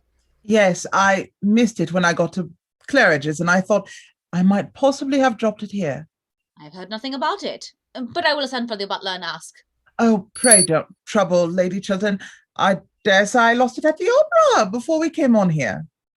Ah, yes, I suppose it must have been at the opera. The fact is we all scramble and jostle so much nowadays that I wonder we have anything on left of us at the end of an evening. I know myself that when I'm coming back from the drawing room, I always feel if I hadn't a shred on me, except a small shred of decent reputation, just enough to prevent the lower classes from making painful observations through the windows of the carriage. The fact is our society is terribly overpopulated. Really, someone should arrange a proper scheme of assisted immigration. It would do a great deal of good. I quite agree with you, Lady Markby. It is nearly 6 years since I've been in London for the season, and I must say, society has become dreadfully mixed. One sees the oddest people everywhere. That is quite true, dear, but one need know them. I'm sure I don't know half the people who come to my house. Indeed, from all I hear, I shouldn't like to. What sort of brooch was it that you lost, Mrs. Cheveley? A diamond snake brooch with a ruby, a rather large ruby. I thought you said it was a sapphire on the head, dear. No, Lady Mockbee, a ruby. And very becoming, I'm sure. Has a ruby and diamond brooch been found in any of the rooms this morning, Mason? No, my lady. It really is of no consequence, Lady Chilton. I am so sorry to have put you to any inconvenience. Oh, it has been no inconvenience. That will do, Mason. You can bring tea. But I must say it is most annoying to lose anything. I remember once about years ago losing in the pump room an exceedingly handsome cameo bracelet that Sir John had given me. I don't think he's ever given me anything since, I'm sorry to say. He's sadly degenerated. Really, this horrid House of Commons quite ruins our husbands for us. I think that the lower house by far the greatest blow to a happy married life that there has been since that terrible thing called the higher education of women was invented. It's heresy to say that in this house, Lady Mockbee. Robert is a great champion of higher education of women, and so I am afraid am I. The higher education of men is what I should like to see. Men need it so sadly. They do, dear, but I'm afraid such a scheme would be quite impractical. Oh. I don't think a man has much capacity for development. He's gone as far as he can, and that is not far, is it? In regards to women, well, dear Gertrude, you belong to the younger generation, and I'm sure it is all right if you approve of it. In my time, of course, we are taught not to understand anything. That was the old system, and wonderfully interesting it was.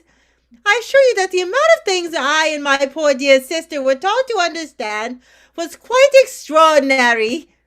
But modern women understand everything, I am told. Oh, except their husbands. That is the one thing in the modern woman never understands. And a very good thing, dear, I dare say. It might break up many a happy home if they did. Not yours, I need hardly say, Gertrude. You have married a pattern husband.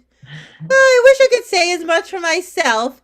But since Sir John has taken to attending the debates regularly, which he never used to do in the good old days, his language has become quite impossible. He always seems to think that he is addressing the House, and consequently, whenever he discusses the state of the agricultural laborer, or the Welsh church or something quite improper of that kind, I'm obliged to send all the servants out of the room. It is not pleasant to see one's own butler, who has been with one for 23 years, actually blushing at the sideboard. And the footman making contortions like a corner's and like a person's in a circus. I assure you my life will be quite ruined unless they send Sir John at once to the upper house. He won't take any interest in politics then, will he? The House of Lords is so sensible, an assembly of gentlemen. But in his present state, Sir John is really a great trial. Why, this morning before breakfast was half over, he stood up on the hearthrug, put his hands in his pockets, and appealed to the country at the top of his voice. I left the table as soon as I had had my second cup of tea, I need hardly say. But his violent language could be heard all over the house. I trust, Gertrude, that Sir Robert is not like that. But I am very much interested in politics, Lady Mockbee. I love to hear Robert talk about them. Well, I hope he is not as devoted to the blue books as Sir John is. I don't think they can be quite improving reading for anyone. I have never read a blue book. I prefer books in yellow covers. Yellow color is a gayer color, is it not? I used to wear yellow a good deal in my early days, and would do so now if Sir John was not so painfully personal in his observations. And a man on the question of dress is always ridiculous, is he not? Oh no, I think men are the only authorities on dress. Really? One wouldn't say so from the sort of hats they wear, would one? Oh. May I give you some tea, Mrs. Cheveley? Thanks. Some tea, Lady Markby? No thanks, dear. The fact is, I promised to go round for 10 minutes to see poor Lady Brancaster, who is in very great trouble. Her daughter, quite a well-brought-up girl, too, has actually become engaged to be married to a curate in Shropshire. It is very sad indeed. I can't understand this modern mania for curates. In my time, if we girls saw them, of course, running about the place like rabbits, but we never took any notice of them, I need hardly say. But I am told nowadays country society is quite honeycombed with them. I think it is most irreligious. But then the eldest son has quarrelled with his father, and it is said that when they meet at the club, Lord Brancaster always hides himself behind the money article in the Times. However, I believe that is quite a common occurrence nowadays, and that they have to take in extra copies of the Times at all the clubs at St. James Street. There are so many sons who won't have anything to do with their fathers, and so many fathers who won't have to speak to their sons. I think myself it is very much to be regretted. So do I. Fathers have so much to learn from their sons nowadays. Really, dear, what? The art of living. Oh. The only really fine art we have produced in modern times. I'm afraid Lord Brancaster knew a great deal about that. More than his poor wife ever did. You know Lady Brancaster, don't you, dear? Just slightly. She was staying at Langton last autumn when we were there. Well, like all stout women, she looks the very picture of happiness, as no doubt you noticed. But there are many tragedies in her family besides the affair of the curate. Her own sister, Mrs. Jekyll, had a most unhappy life, though no fault of her own, I am sorry to say. She ultimately was so broken-hearted that she went into a convent, or onto the operatic stage. No, I think it was decorative needlework she took up. I know she had lost all sense of pleasure in it. And now, dear Gertrude, if you will allow me, I shall leave Mrs. Cheveley in your charge and call back for her in a quarter of an hour. Or perhaps, dear Mrs. Cheveley, you wouldn't mind waiting in the carriage while I'm with Lady Brancaster. As I intended to be a visit of condolence, I shan't stay long. I don't mind waiting in the carriage at all, provided there is somebody to look at one. Well, I hear the curate is always prowling about the house. I am afraid I'm not fond of girl-friends. Oh, I hope Mrs. Cheveley will stay here a little. I should like to have a few minutes of conversation with her. How very kind of you, Lady Chiltern. Believe me, nothing would give me greater pleasure. Ah, no doubt you both have many pleasant reminiscences of your school days to talk over. Goodbye, dear Gertrude. Shall I see you at Lady Bonar's tonight? She has discovered a wonderful new genius. He does nothing at all, I believe. That is a great comfort, is it not? Robert and I are dining at home by ourselves tonight, and I don't think I shall go anywhere afterwards. Robert, of course, will have to be in the house, but there is nothing interesting on. Dining at home by yourselves, is that quite prudent? I forget your husband is an exception. Mine is the general rule, and nothing ages a woman so rapidly as having married the general rule. Oh, the wonderful woman, Lady Markby, isn't she? She talks more and says less than anybody I've ever met. She is made to be a public speaker, much more so than her husband, though he is a typical Englishman, always dull and usually violent. Mrs. Cheveley, I think it is right to tell you quite frankly that had I known who you really were, I should not have invited you to my house last night. Really? I could not have done so. I see that after all these years, you have not changed a bit, Gertrude. I never change. Then Life has taught you nothing? It has taught me that a person who has once been guilty of a dishonest and dishonorable action may be guilty of it a second time, and should be shunned. Would you apply that rule to everyone? Yes, to everyone, without exception. Then I am sorry for you, Gertrude. Very sorry for you. You see now, I was sure, that for many reasons any further acquaintance between us during your stay in London is quite impossible. No, Gertrude, I don't mind your talking morality a bit. Morality is simply the attitude we adopt towards people whom we personally dislike. You dislike me. I'm quite aware of that. And I have always detested you. And yet, I've come here to do you a service. Like the service you wished to render my husband last night, I suppose. Thank heaven I saved him from that. It was you who made him write that insolent letter to me. It was you who made him break his promise? Yes. Then you must make him keep it. I give you till tomorrow morning, no more.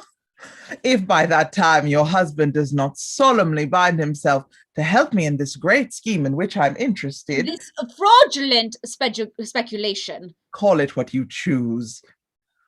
I hold your husband in the hollow of my hand. And if you are wise, you will make him do what I tell him. You are impertinent. What has my husband to do with you, with a woman like you? In this world, like meets with like. It is because your husband is himself fraudulent and dishonest that we pair so well together.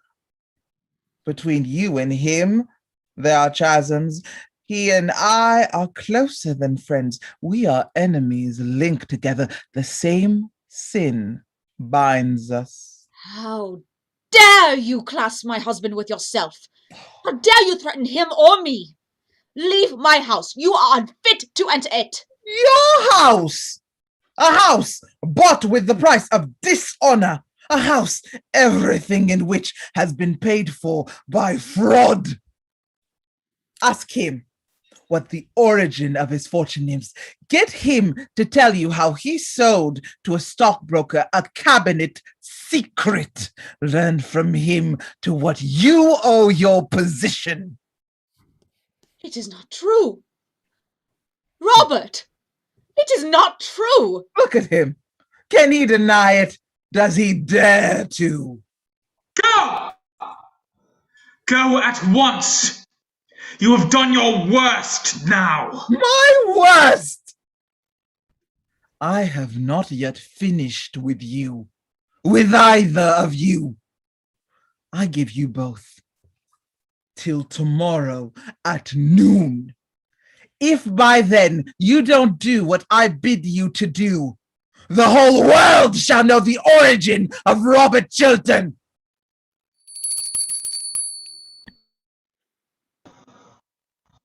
Show Mrs. Cheveley out.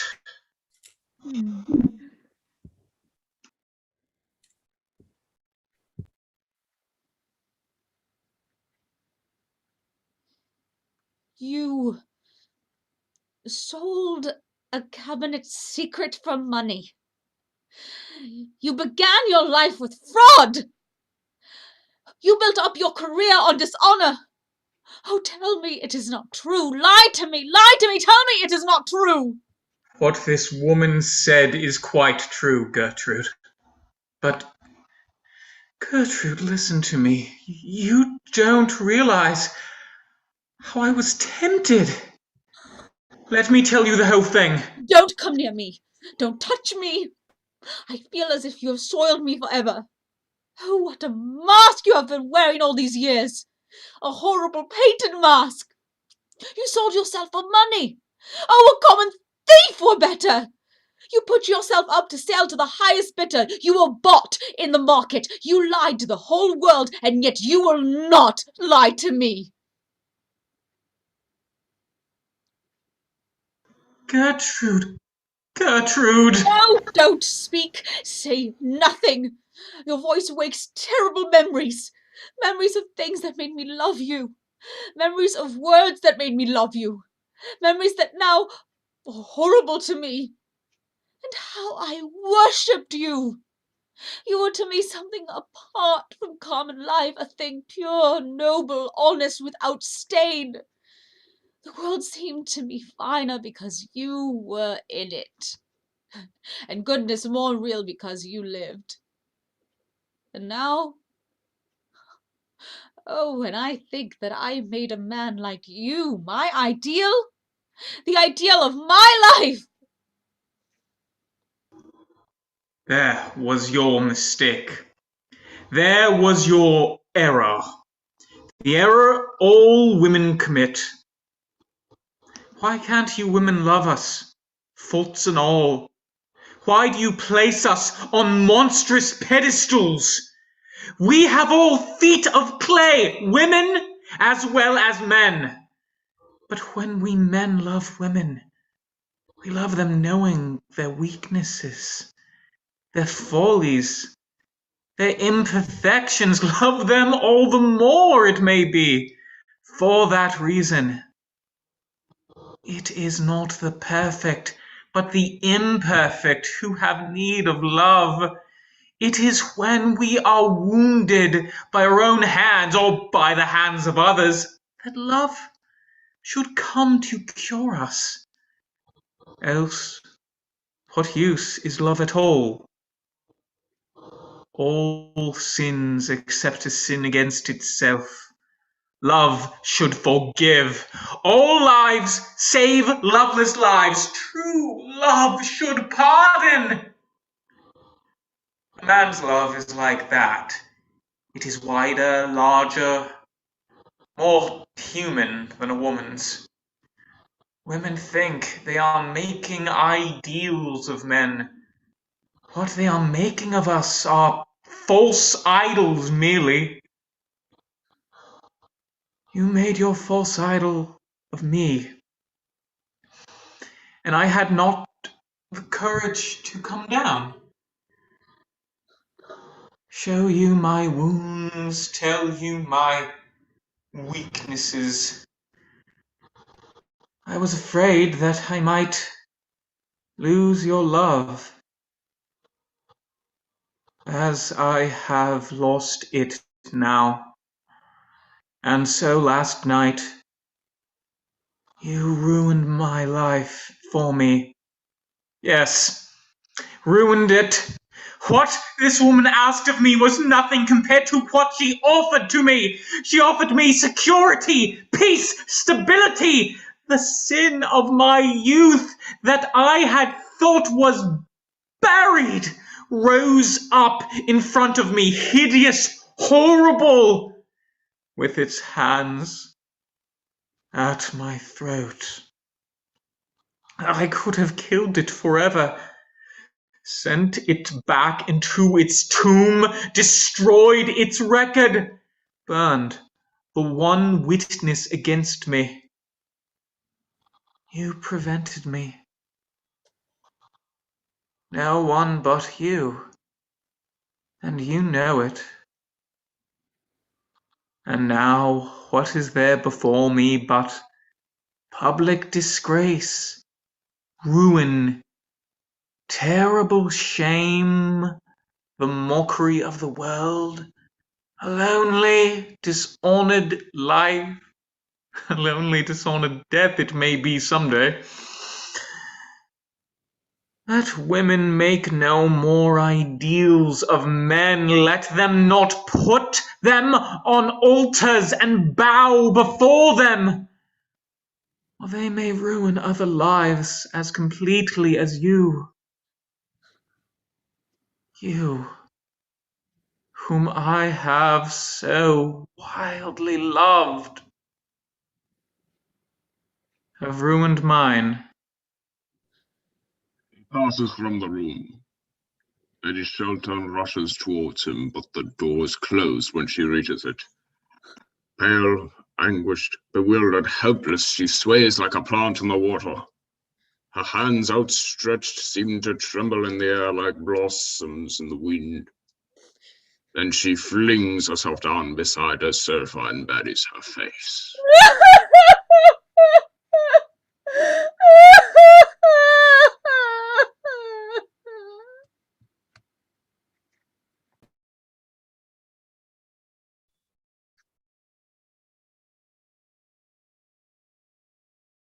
There will now be a 10-minute intermission.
Welcome back, ladies and gentlemen. And now, part 2 of An Ideal Husband.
A library in Lord Goring's house, an autumn room. On the right is the door leading into the hall, on the left the door of the smoking room. A pair of folding doors at the back open into the drawing room. The fire is lit. Phipps, the butler, is arranging some newspapers on the writing table. The distinction of Phipps is impassivity. He has been termed by enthusiasts the ideal butler. The Sphinx is not so incommunicable. He is a mask with a mana. Of his intellectual, emotional life, history knows nothing. He represents the dominance of all. Got my second buttonhole for me, Phipps? Yes, my lord. Rather distinguished thing, Phipps. I am the only person of the smallest importance in London at present who wears a buttonhole. Yes, my lord. I've observed that. You see, Phipps, fashion is what one wears oneself. What is unfashionable is what other people wear. Yes, my lord. Just as vulgarity is simply the conduct of other people. Yes, my lord. And falsehoods the truths of other people. Yes, my lord. Other people are quite dreadful. The only possible society is oneself. Yes, my lord. To love oneself is the beginning of a lifelong romance, Phipps. Yes, my lord. Don't think I quite like this new buttonhole, Phipps. Makes me look a bit too old. Almost in the prime of life, eh, Phipps? I don't observe any alteration in your lordship's appearance. You don't, Phipps? No, my lord. I'm not quite sure. For the future, more trivial buttonhole, Phipps, on Thursday evenings. I will speak to the florist, my lord. She has had a loss in their family lately, which perhaps accounts for the lack of triviality your lordship complains of in the buttonhole. Extraordinary thing about the lower classes in England. They are always losing their relations. Yes, my lord, they are extremely fortunate in that respect. Any letters, Phipps? Aye, 3, my lord.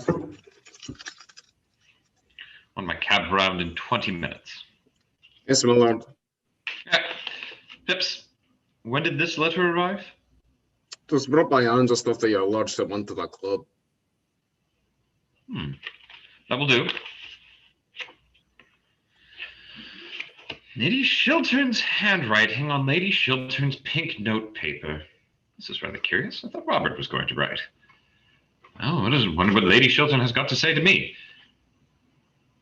I want you, I trust you, I am coming to you, Gertrude. I want you, I trust you, I am coming to you, Gertrude. So she's found out everything. Oh, poor woman, poor woman. Oh. What an hour to call. 10 o'clock. I shall have to give up going to the Berkshires.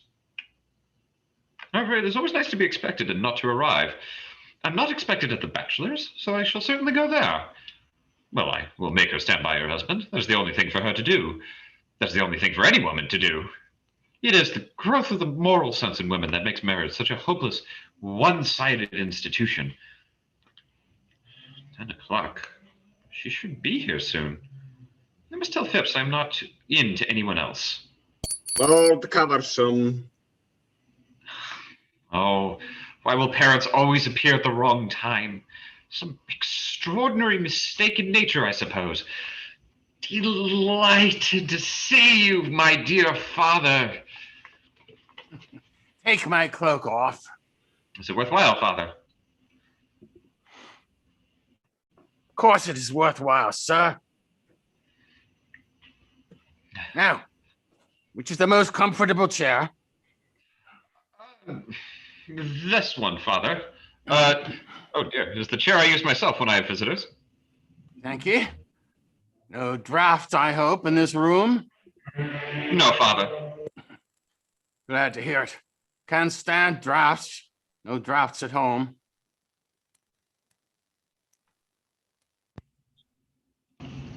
A good many breezes, father. Eh? Hey, don't understand what you mean. Want to have a serious conversation with you, sir. My dear father, at this hour. Well, sir, it is only 10 o'clock. What is your objection to the hour? I think the hour is an admirable hour. Well, the fact is, father, this is not my day for talking seriously. I am very sorry, but it is not my day. What do you mean, sir? During the season, father, I only talk seriously on the first Tuesday in every month from 4 to 7. Well, make it Tuesday, sir. Make it Tuesday. But it is after 7, father. And my doctor says I must not have any serious conversation after 7. Makes me talk in my sleep. Talk in your sleep, sir. What does that matter? You are not married. No, father, I am not married. That is what I have come to talk to you about, sir. You have got to get married, and at once. When I was your age, sir, I had been an inconsolable widower for 3 months and was already paying my addresses to your admirable mother. Damn it, sir. It is your duty to get married. You can't always be living for pleasure. Every man of position is married nowadays. Bachelors are not fashionable anymore. They are a damaged lot. Too much is known about them. You must get a wife, sir. Look where your friend Robert Chilton has got to, by probity, hard work, and a sensible marriage with a good woman. Why don't you imitate him, sir? Why don't you take him for your model? You think I shall, father? I wish you would, sir. Then I should be happy. At present, I make your mother's life miserable on your account. You're heartless, sir. Quite heartless.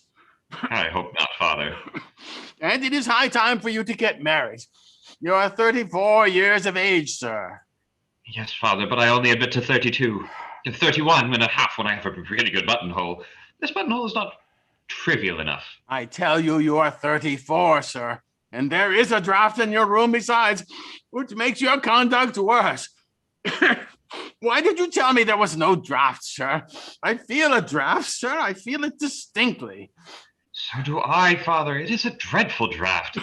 I'll come and see you tomorrow, father. We can talk over anything you like. Let me help you on with your cloak, father. No, sir. I have called this evening for a definite purpose, and I'm going to see it through at all costs to my health or yours.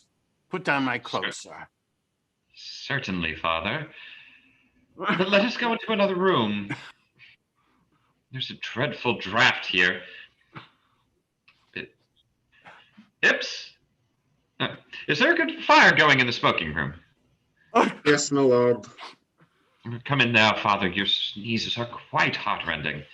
Well, sir, I suppose I have a right to sneeze when I choose.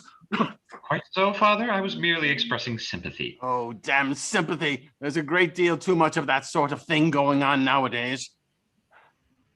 Quite agree with you, father. If there was less sympathy in the world, there would be less trouble in the world. That is a paradox, sir. I hate paradoxes. So do I, father. Everybody one meets nowadays is a paradox. It is a great bore. Makes society so obvious. Do you always really understand what you say, sir? Yes, father. If I listen attentively. If you listen attentively. Conceited young puppy.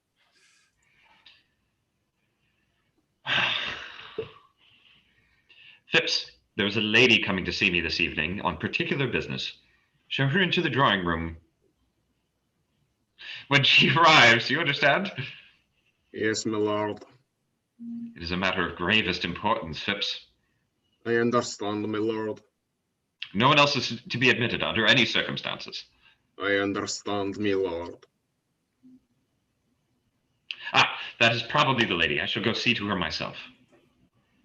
Well, sir, am I to wait attendance on you? In a moment, Father. Do excuse me. Well, remember my instructions, Phipps. Into that room. Aye, my lord. Ring if you need any help.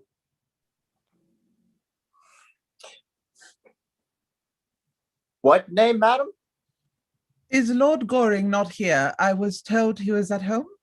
His lordship is engaged at present with Lord Caversham, madam. How very filial. His lordship told me to ask you, madam, to be kind enough to wait in the drawing room for him. His lordship will come to meet you there.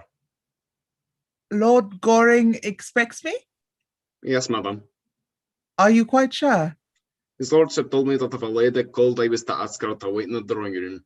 His lordship's directions on that subject were very precise. How thoughtful of him. To expect the unexpected shows a thoroughly modern intellect.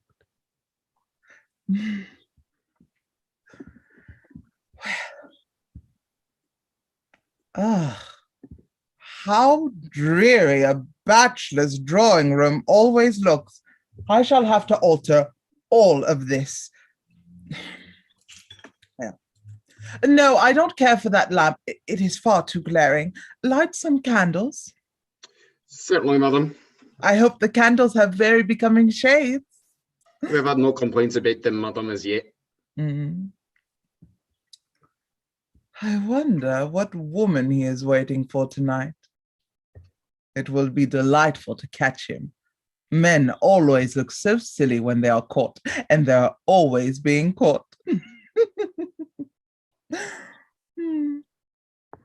What a very interesting room. What a very interesting picture. Wonder what his correspondence is like.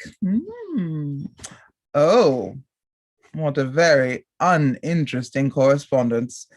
Bills and cards and debts and dowagers. Ugh. Who on earth writes to him on pink paper? How silly to write on pink paper. It looks like the beginning of a middle-class romance. Romance should never begin with sentiment. It should begin with science and end with a settlement. I know that handwriting.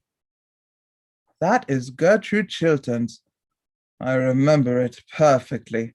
The 10 Commandments in every stroke of the pen, and the moral law all over the page. Wonder what Gertrude is writing to him about. Something horrid about me, I suppose. How I detest that woman! I trust you, I want you, I'm coming to you. Gertrude. I trust you, I want you, I am coming to you. The candles in the drawing room are lit, madam, as he directed. Thank you. I trust the shades will be to your liking, madam. They are the most becoming we have. They are the same as his lordship uses himself when he's dressing for dinner. Then I'm sure they will be perfectly right. Thank you, madam.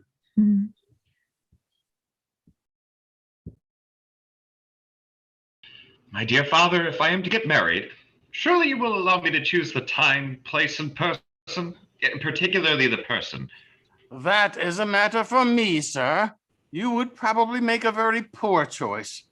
It is I who should be consulted, not you. There is property at stake. It is not a matter for affection. Affection comes later on in married life. Oh, yes, in married life. Affection comes when people thoroughly dislike each other, father, doesn't it? Certainly, sir. I mean, certainly not, sir. You were talking very foolishly tonight. What I say is that marriage is a matter for common sense. But women who have common sense are so curiously plain, father, aren't they? Of course, I only speak from hearsay. No woman, plain or pretty, has any common sense at all, sir. Common sense is the privilege of our sex. Quite so. But we men are so self-sacrificing that we never use it, Father, don't we? I use it, sir. I use nothing else. So my mother tells me. It is the secret of your mother's happiness. You're very heartless, sir. Very heartless. I hope not, Father. My dear Arthur! What a piece of good luck meeting you at your doorstep! Your servant had just told me you were not at home. How extraordinary! The fact is, I'm horribly busy tonight, Robert, and I gave orders that I was not at home to anyone. Even my father had a comparatively cold reception. He complained of a draft the whole time. Ah, you must be home to me, Arthur. You are my best friend.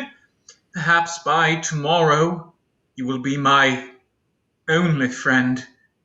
My wife has discovered everything. Ah, I guessed as much. Really? How?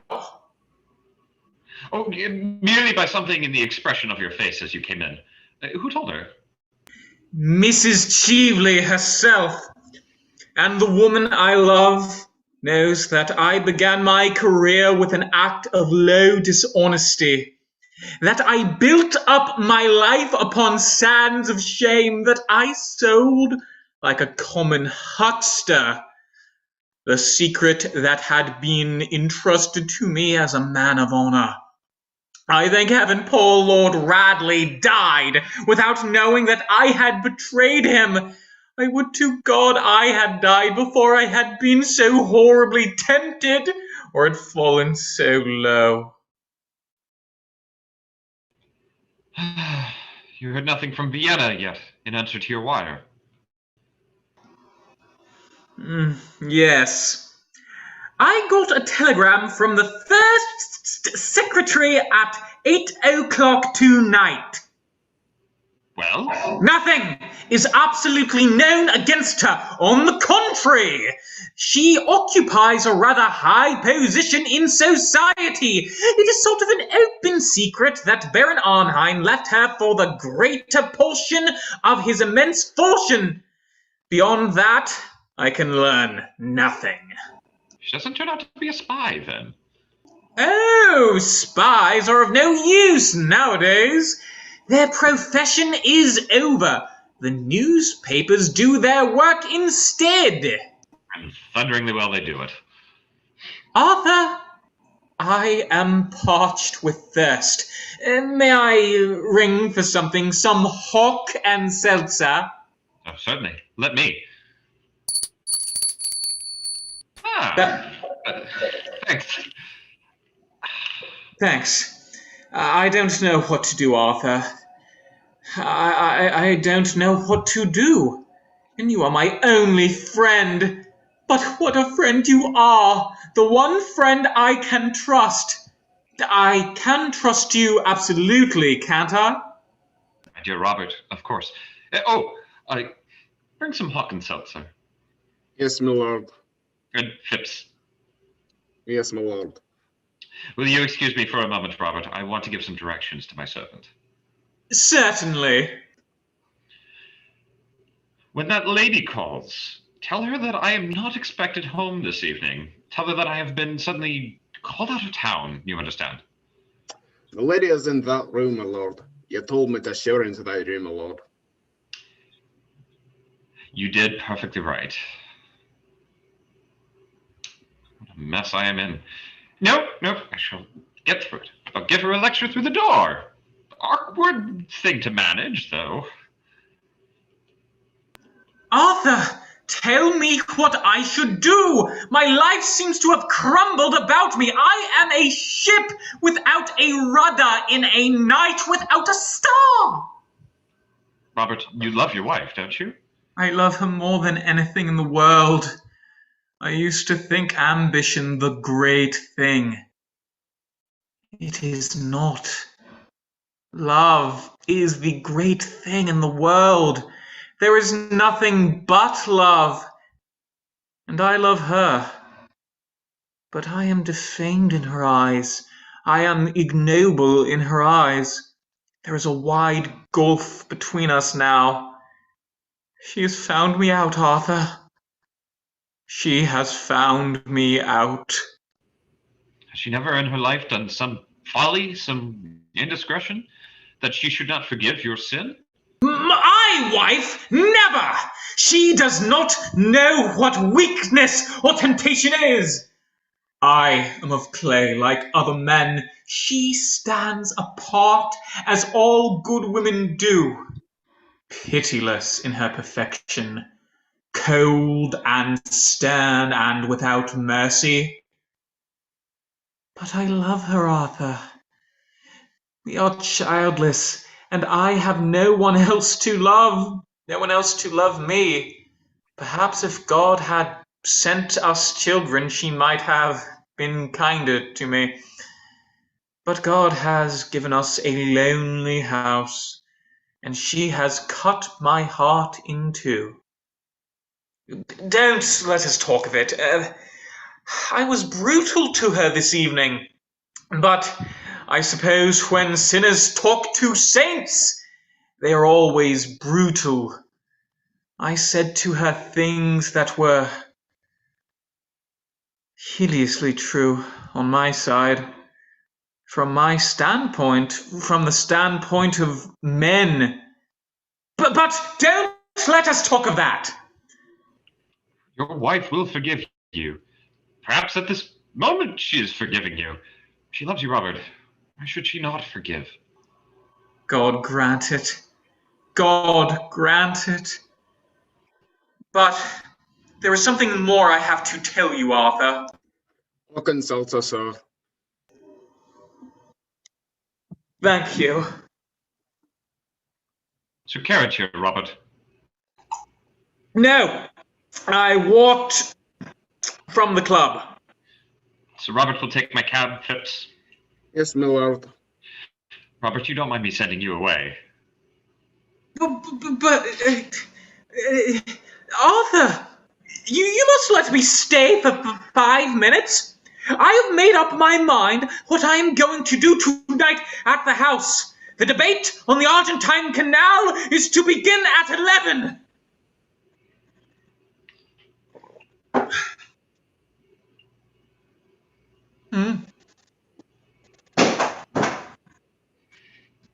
What is that?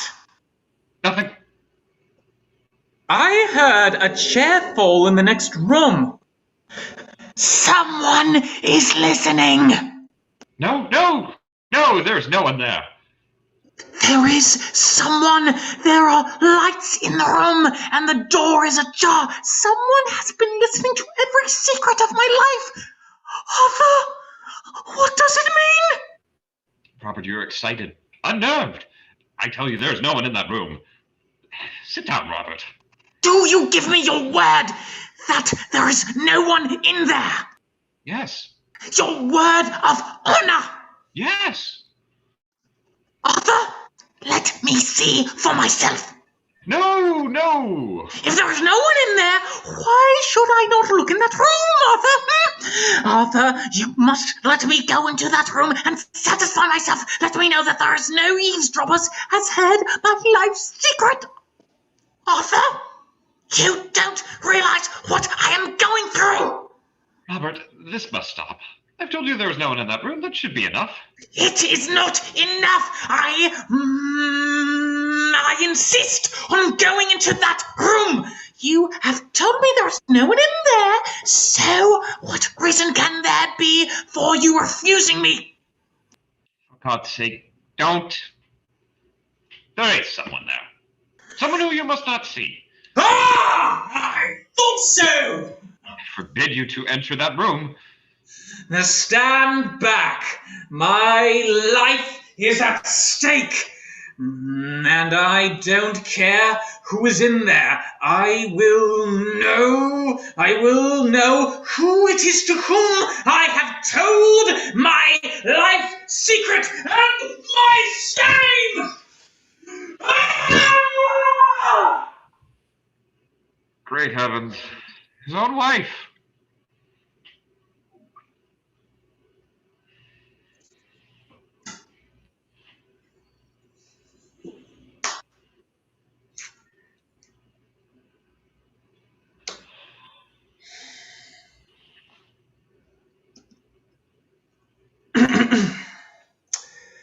What explanation have you to give me for the presence of that woman here? Robert, I swear to you on my honor that that lady is stainless, guiltless of all offense towards you. She is a vile and infamous thing!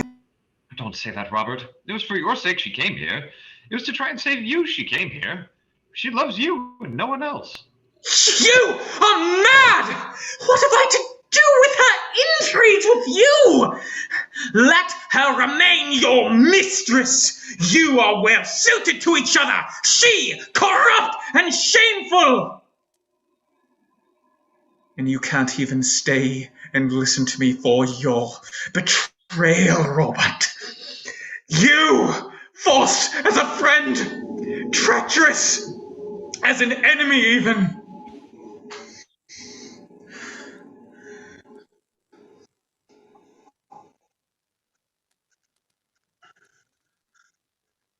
For heaven, and it is not true.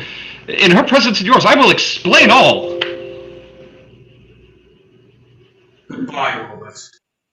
Good luck with your affairs.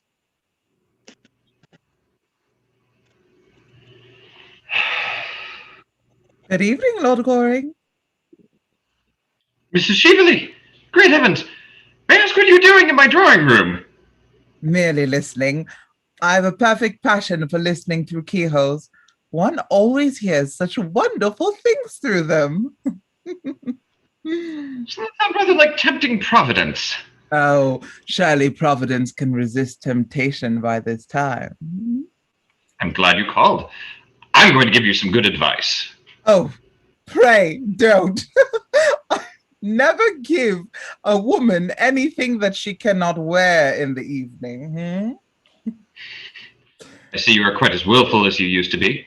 Far more. I have greatly improved. I've had more experience. Too much experience is a dangerous thing. Right, have a cigarette. Half the pretty women in London smoke cigarettes. Personally, I prefer the other half. Thanks. I never smoke. My dressmaker wouldn't like it. And a woman's first duty in life is to her dressmaker, isn't it? What the second duty is, no one has as of yet discovered. You have come here to sell me Robert Chiltern's letter, haven't you?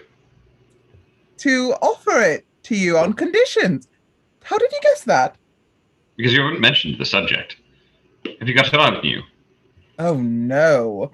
A well-made dress has no pockets. What is your price for it? How absurdly English you are! The English think that a checkbook can solve every problem in life. Why, my dear Arthur, I have very much more money than you have, and quite as much as Robert Chiltern has got a hold of. Money is not what I want. What do you want then, Mrs. Sheveley? Why don't you call me Laura? I don't like that name. You used to adore it. Yes. That's why. Arthur, you loved me once.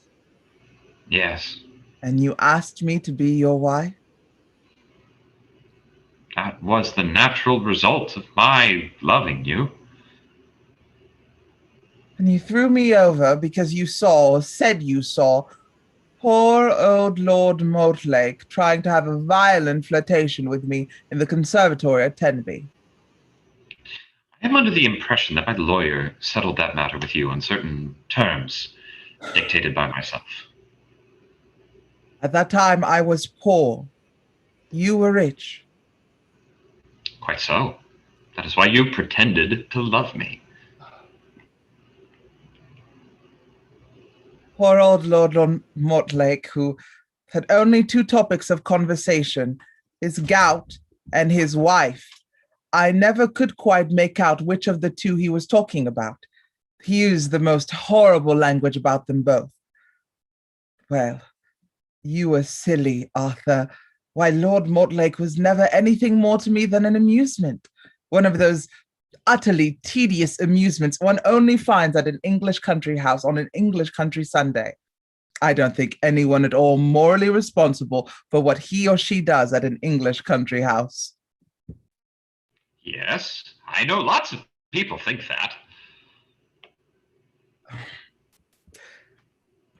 I loved you, Arthur. My dear Mrs. Cheveley, you've always been far too clever to know anything about love. I did love you, and you loved me. You know you loved me. And love is a very wonderful thing. I suppose that when a man has once loved a woman, he will do anything for her except continue to love her. Yes, except that. I'm tired of living abroad. I want to come back to London. I want to have a charming house here. I want to have a salon. If one could only teach the English how to talk and the Irish how to listen, society here would be quite civilized. Besides, I've arrived at the romantic stage. When I saw you last night at the Chiltonses, I knew you were the only person I had ever cared for. If I ever have cared for anybody, Arthur. And so, on the morning of the day you marry me, I will give you Robert Chilton's letter. That is my offer. I'll give it to you now if you promise to marry me. Now? Tomorrow! Are you quite serious? Yes, quite serious. I should make you a very bad husband. I don't mind bad husbands. I've had two. They amused me immensely. You mean you amused yourself immensely, don't you? What do you know about my married life? Nothing, but I can read it like a book. What book? The Book of Numbers. Do you think it is quite charming of you to be so rude to a woman in your own house?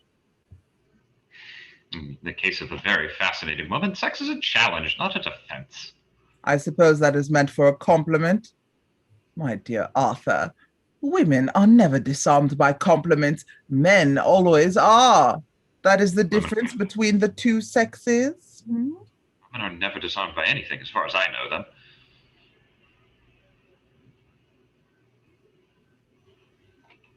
Then you're going to allow your greatest friend, Robert Chilton, to be ruined rather than marry someone who really has considerable attractions left. I thought you would have risen to some great height of self-sacrifice, Arthur. I think you should. And the rest of your life you could spend in contemplating your own perfections. Oh, I do that as it is. And self-sacrifice is a thing that should be put down by law. It is so demoralizing to the people for whom one sacrifices oneself. They always go to the bad. As if anything could demoralize Robert Chilton. You seem to forget that I know his real character. What you know about him is not his real character. Oh. It's an act of folly done in his youth. Dishonorable, I admit. Shameful, I admit. Unworthy of him, I admit. And therefore, not his true character. How you men stand up for each other. How you women war against each other. I only war against one woman. Against Gertrude Chilton. I hate her. I hate her now more than ever. Because you have brought a real tragedy into her life, I suppose. Oh, there is only one real tragedy in a woman's life. The fact that her past is always her lover and her future invariably her husband. Lady Chiltern knows nothing of the kind of life to which you are alluding. A woman who sighs in gloves, is 7 3/4, never knows much about anything. You know, Gertrude has always worn 7 3/4. That is one of the reasons why there was never any moral sympathy between us. Well, Arthur, I suppose this romantic interview may be regarded as at an end. You admit it was romantic, don't you? for the privilege of being your wife. I was ready to surrender a great prize, the climax of my diplomatic career. You decline? Very well.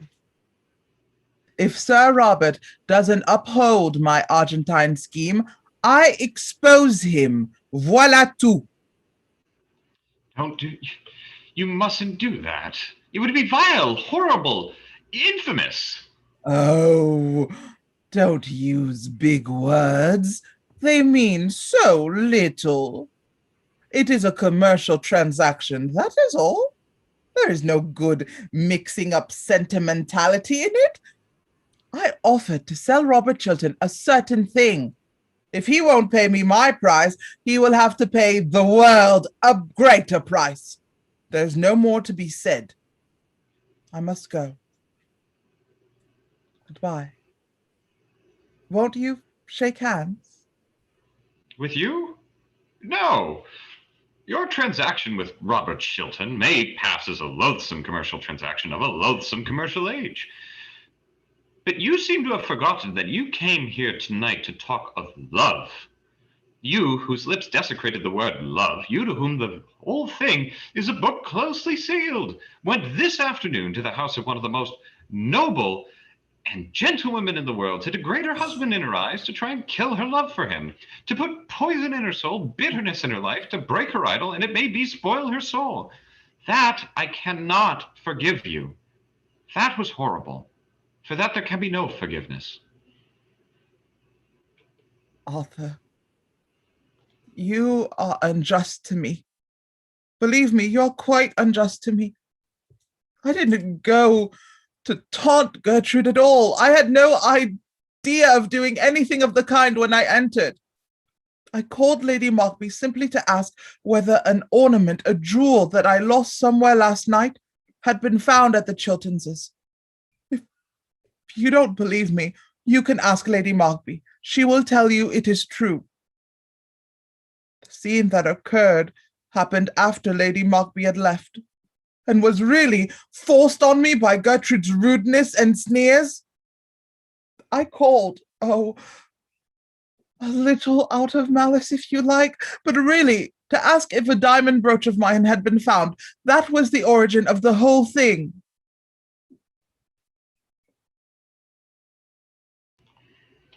A diamond snake brooch with a ruby? Yes. How do you know? Because it is found. In point of fact, I found it myself, and stupidly forgot to tell the butler anything about it as I was leaving. It's this drawer. No, that one. This is the brooch, isn't it? Yes! I'm so glad to get it back. It was a present. Won't you wear it? Certainly, if you pin it. Oh, why do you put it on as a bracelet? I never knew it could be worn as a bracelet. Really? No, but it looks very well on me as a bracelet, doesn't it? Oh, yes. Much better than when I saw it last. When did you see it last? Oh, 10 years ago, on Lady Berkshire, from whom you stole it. What do you mean? I mean that you stole that ornament from my cousin, Mary Berkshire, to whom I gave it when she was married. Suspicion fell on a wretched servant who was sent away in disgrace. They recognized it last night. I determined to say nothing about it till I had found the thief. I found the thief now, and I have heard her own confession. It is not true. You know it is true. Why, thief is written across your face at this moment. I will deny the whole affair from beginning to end. I will say that I've never seen this wretched thing, that it was never in my possession.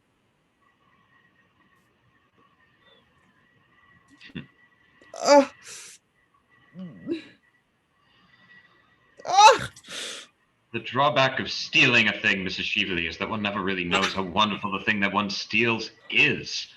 You can't get that bracelet off unless you know where the spring is. And I see you don't know where the spring is. It's rather difficult to find. You brute! You coward! Oh, don't use big words. They mean so little. What are you going to do? I'm going to ring for my servant. He's an admirable servant, always comes in the moment one rings for him. When he comes in, I will tell him to fetch the police. The police? What for? Tomorrow, the Berkshires will prosecute you. That's what the police are for.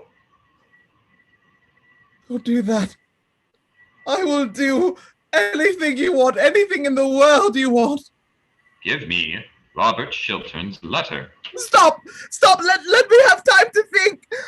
Give me Robert Chiltern's letter. I have not got it with me. I will give it to you tomorrow. You know you are lying. Give it to me at once. Ah.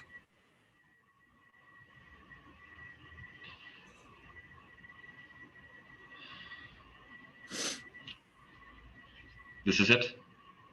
Yes.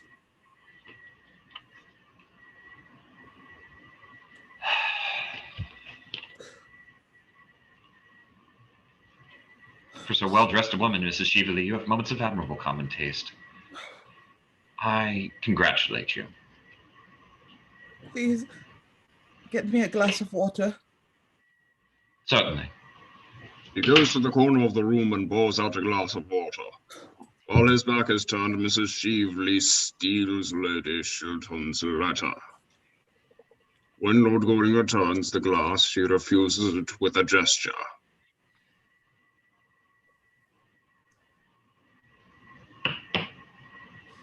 Thank you. Will you help me on with my cloak? Pleasure.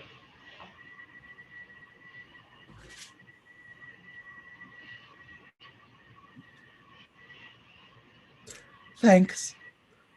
I'm never going to try to harm Robert Chiltern again. Fortunately, you will not have the chance, Mrs. Shively. Well, even if I had the chance, I wouldn't. On the contrary, I'm going to render him a great service. I'm charmed to hear it. It is a reformation. Yes. I can't bear so upright a gentleman, so honorable an English gentleman, being so shamefully deceived and so... Well... I find that somehow Gertrude Chiltern's dying speech and confession has strayed into my pocket. You mean? I mean that I am going to send Robert Chiltern the love letter his wife wrote to you tonight. Love letter? I want you. I trust you. I am coming to you, Gertrude. You wretched woman! Must you always be thieving? Give me back that letter. I'll take it from you by force. You shall not leave this room till I've got... Lord Goring merely rang that you should show me out. Good night, Lord Goring.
It's a great nuisance. I can't find anyone in this house to talk to. I'm full of useful information. I feel like the latest edition of something or other. Sir Robert is still at the Foreign Office, my lord. Lady Chiltern not down yet? Her ladyship has not yet left the room. Miss Chiltern has just come in from riding. Ah, that is something. Lord Caversham has been waiting some time in the library for Sir Robert. I told him your lordship was here. Ah, thank you. Will you kindly tell him I've gone? I shall do so, my lord. Really? I don't want to meet my father 3 days running. It is a great deal of too much excitement for any son. I hope to goodness he won't come up. Fathers should be neither seen nor heard. That is the only proper basis for family life. Mothers are different. Mothers are darlings. Well, sir, what are you doing here? Wasting your time as usual, I suppose. My dear father, when one pays a visit, it is for the purpose of wasting some other people's time, not one's own. Have you been thinking over what I spoke to you about last night? I've been thinking about nothing else. Engaged to be married yet? Not yet, but I hope to be before lunchtime. You can have till dinner time if it would be of any convenience to you. Oh, thanks awfully. But I think I'd sooner be engaged before lunch. Ha! Never know when you are serious or not. Neither do I, father. I suppose you have read the Times this morning? Not the Times? Certainly not. I only read the Morning Post. All that one should really know about modern life is where the duchesses are. Anything else is quite demoralizing. Do you mean to say you have not read the Times leading article on Robert Chiltern's career? Good heavens, no. What does it say? What should it say, sir? Everything complimentary, of course. Chiltern's speech last night on this Argentine canal scheme was one of the finest pieces of oratory ever delivered in the House since Canning. Ah, never heard of Canning. Never wanted to. Did Chiltern uphold the scheme? Uphold it, sir. How little you know him. Why, he denounced it roundly, and the whole system of modern political finance. This speech is the turning point in his career, as the Times points out. You should read this article, sir. Sir Robert Chiltern, the most rising of our young statesmen, brilliant orator, unblemished career, well-known integrity of character, represents what is best in English public life. A noble contrast to the lax morality so common among foreign politicians. They will never say that of you, sir. I certainly hope not, father. However, I am delighted at what you tell me about Robert. Thoroughly delighted. Shows he's got pluck. He has got more than pluck, sir. He has got genius. I prefer pluck. It is not so common nowadays as genius is. I wish you would go into Parliament. My dear father, only people who look dull ever get into the House of Commons, and only people who are dull ever succeed there. Why don't you try to do something useful in life? I am far too young. I hate this affectation of youth, sir. It is a great deal too prevalent nowadays. Youth isn't an affectation. Youth is an art. Why don't you propose to that pretty Miss Chiltern? I am of a very nervous disposition, especially in the morning. I don't suppose there's the smallest chance of her accepting you. I don't know how the betting stands today. If she did accept you, she'd be the prettiest fool in England.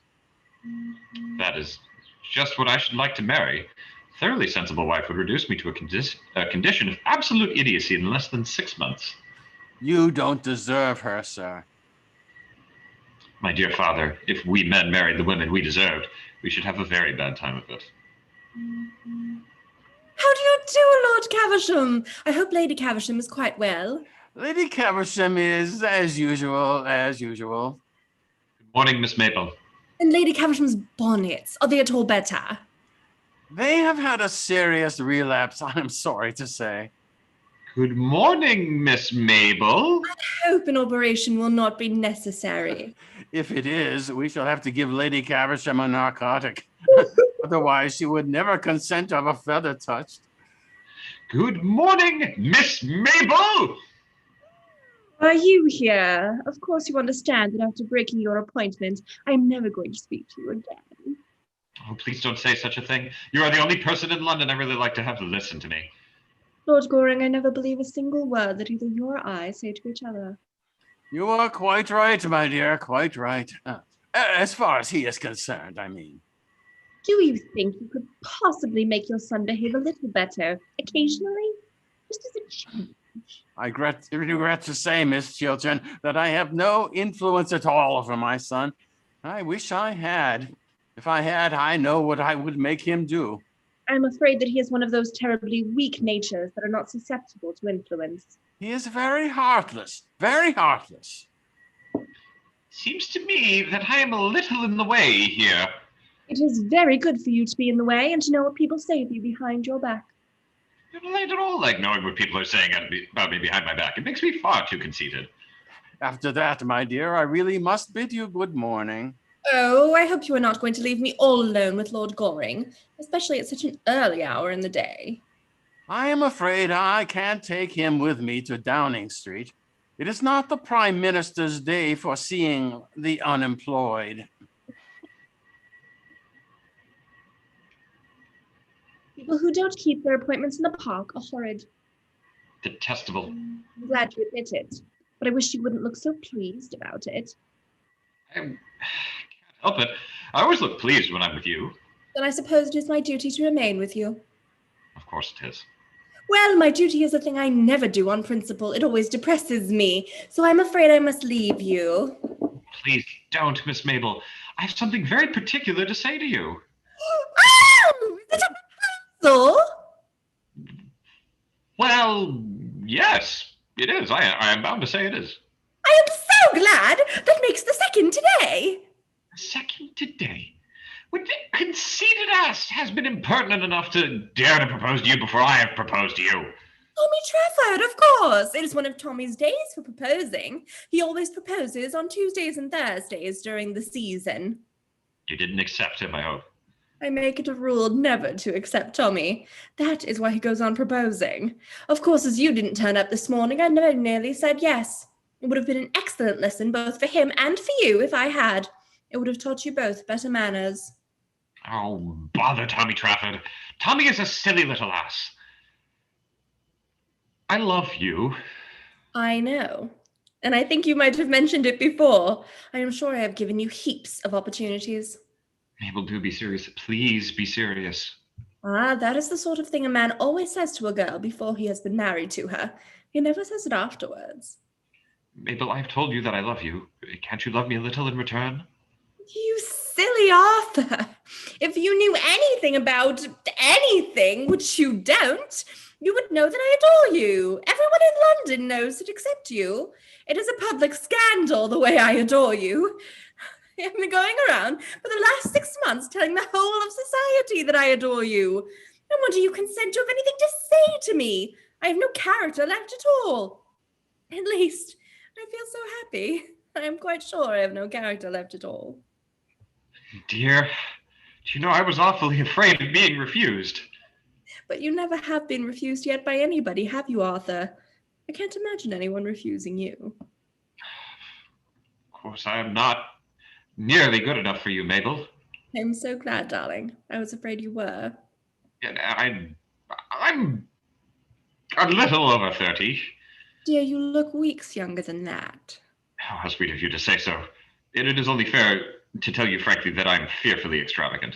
Oh, but so am I, Arthur, so we're sure to agree. And now I must go and see Gertrude. Must you really?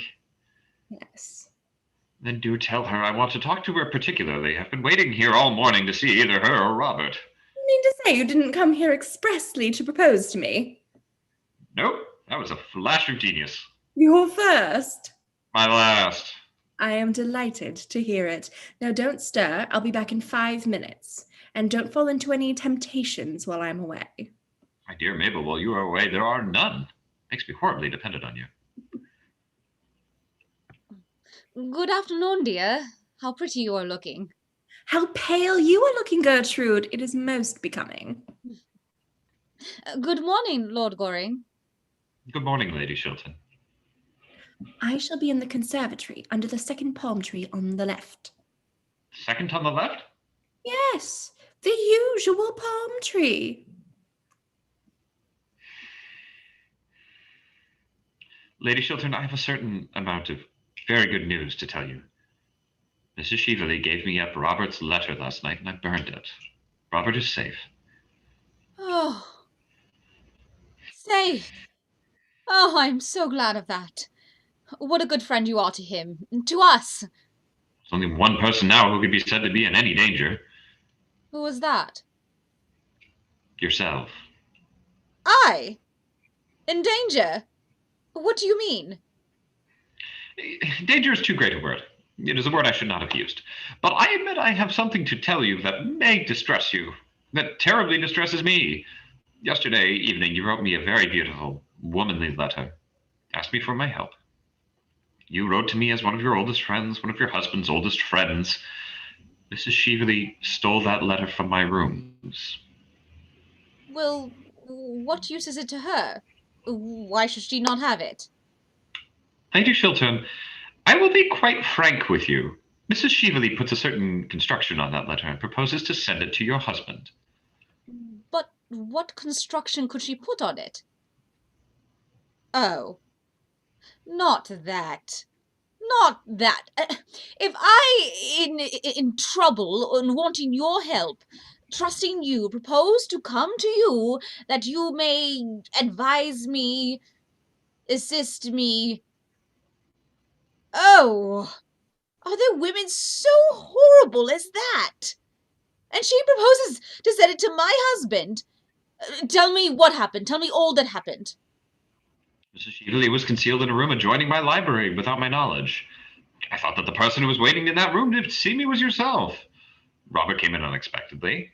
Chair, something fell in the room. He forced his way in, and he discovered her. Had a terrible scene. I still thought it was you.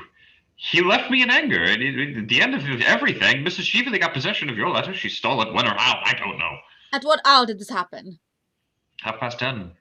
And now I propose we tell Robert the whole thing at once. Oh, you want me to tell Robert that the woman you expected was not Mrs. Cheveley, but myself?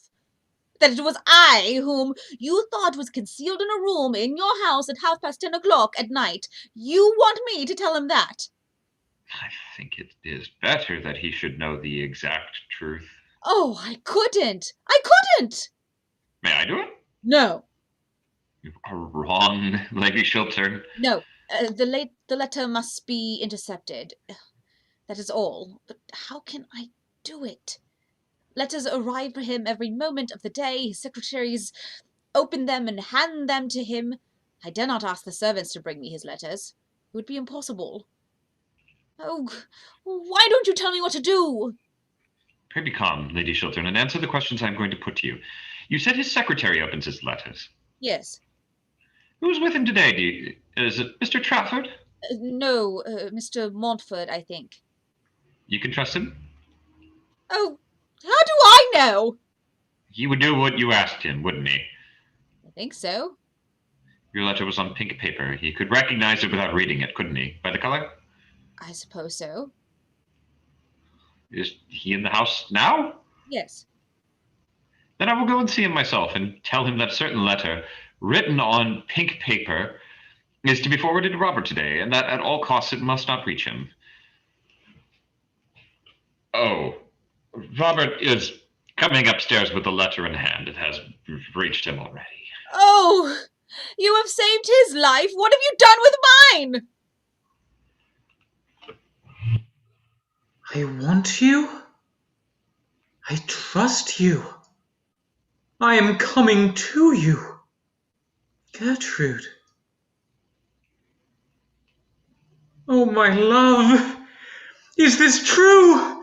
Do you indeed trust me and want me? If so, it was for me to come to you, not for you to write of coming to me. This letter of yours, Gertrude, makes me feel that nothing that the world may do can hurt me now. You want me, Gertrude? Yes. You trust me, Gertrude? Yes.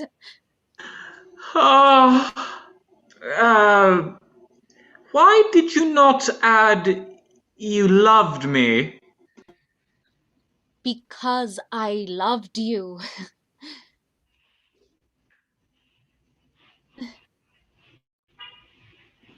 Gertrude, you don't know what I feel. When Montfort passed me your letter across the table, he had opened it by mistake, I suppose, without looking at the handwriting on the envelope. And I read it. Oh, I did not care what disgrace or punishment was in store for me. I only thought you loved me still. There is no disgrace in store for you, nor any public shame. Mrs. Cheveley has handed over to Lord Goring the document that was in her possession, and he has destroyed it. Are you sure, Gertrude? Yes, Lord Goring has just told me. Then I am safe. Oh, what a wonderful thing to be safe. For 2 days I have been in terror. I am safe now. How did Arthur destroy my letter? Tell me. He burned it. I wish I had seen that one sin of my youth burning to ashes. How many men there are in modern life who would like to see their past burning to white ashes before them? Is Arthur still here? Yes, he's in the conservatory. I am so glad now I made that speech last night in the house. So glad! I made it thinking that public disgrace might be the result. But it has not been so! Public honor has been the result. I think so. I fear so, almost. For although I am safe from detection, although every proof against me is destroyed, I suppose, Gertrude, I suppose I should retire from public life. Oh, yes, Robert. You should do that. It is your Yes. duty to do that. It is much to surrender. No. It will be much to gain. And you would be happy living somewhere alone with me? Abroad, perhaps, or in the country, away from London, away from public life. You would have no regrets? Oh, none, Robert. And your ambition for me? You used to be so ambitious for me. Oh, my ambition. I have none now, but that we two may love each other. It was your ambition that led you astray. Let us not talk about ambition.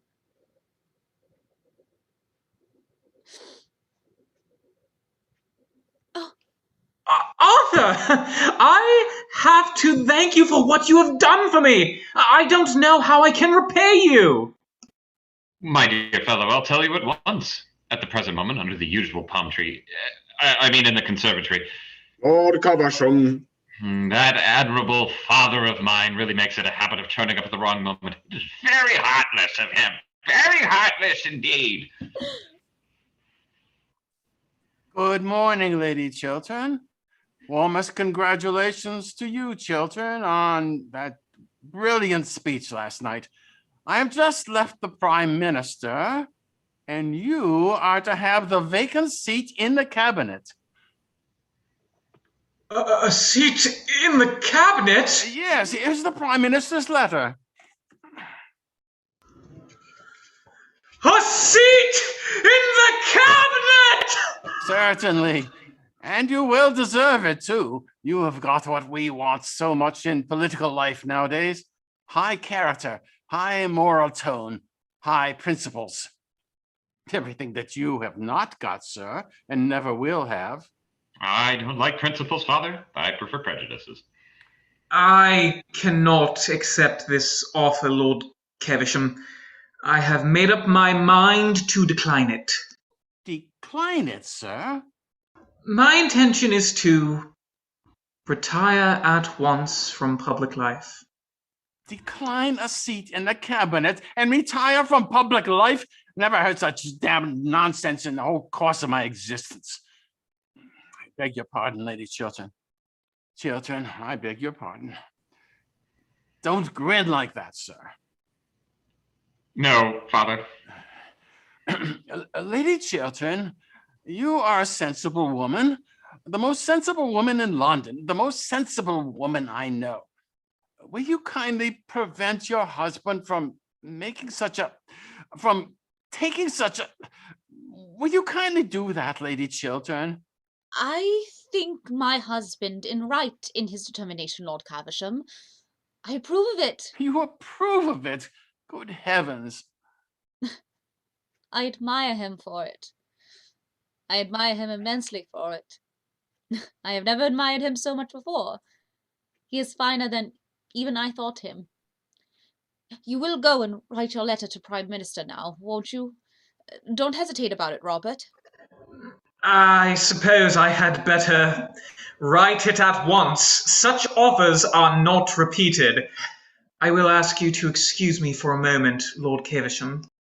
I may come with you, Robert, may I not? Yes, Gertrude.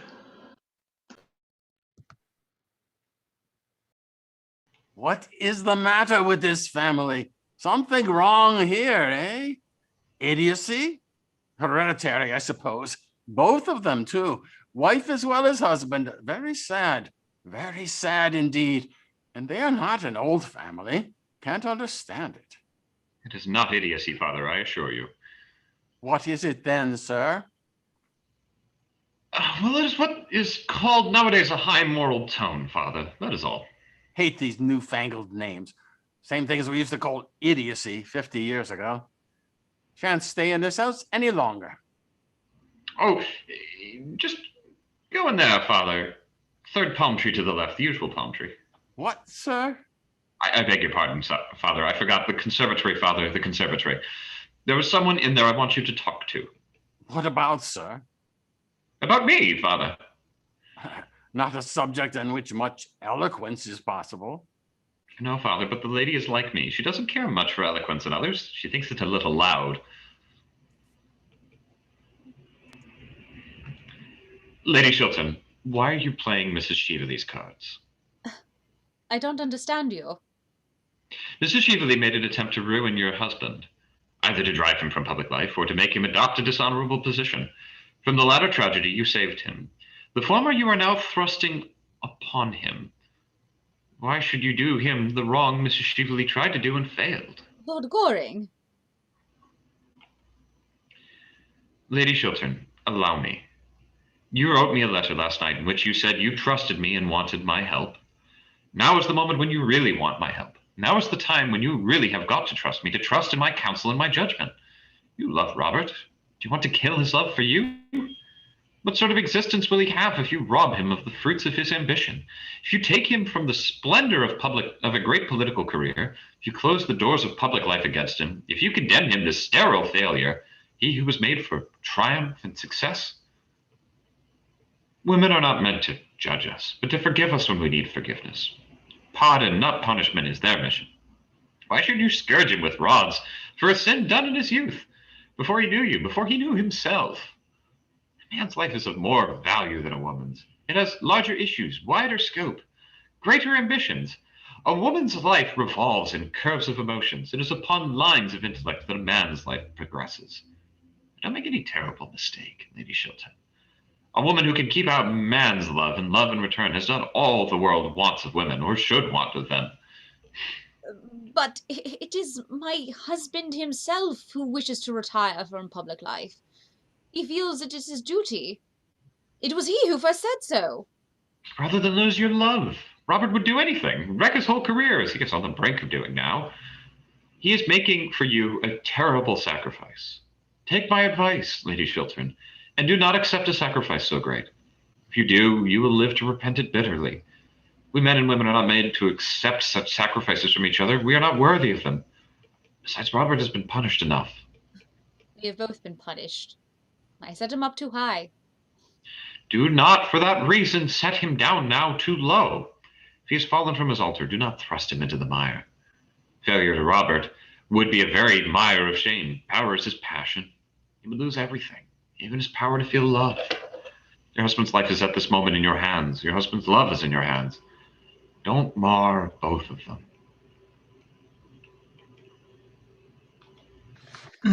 Gertrude, here is the draft of my letter. Shall I read it to you? Let me see it.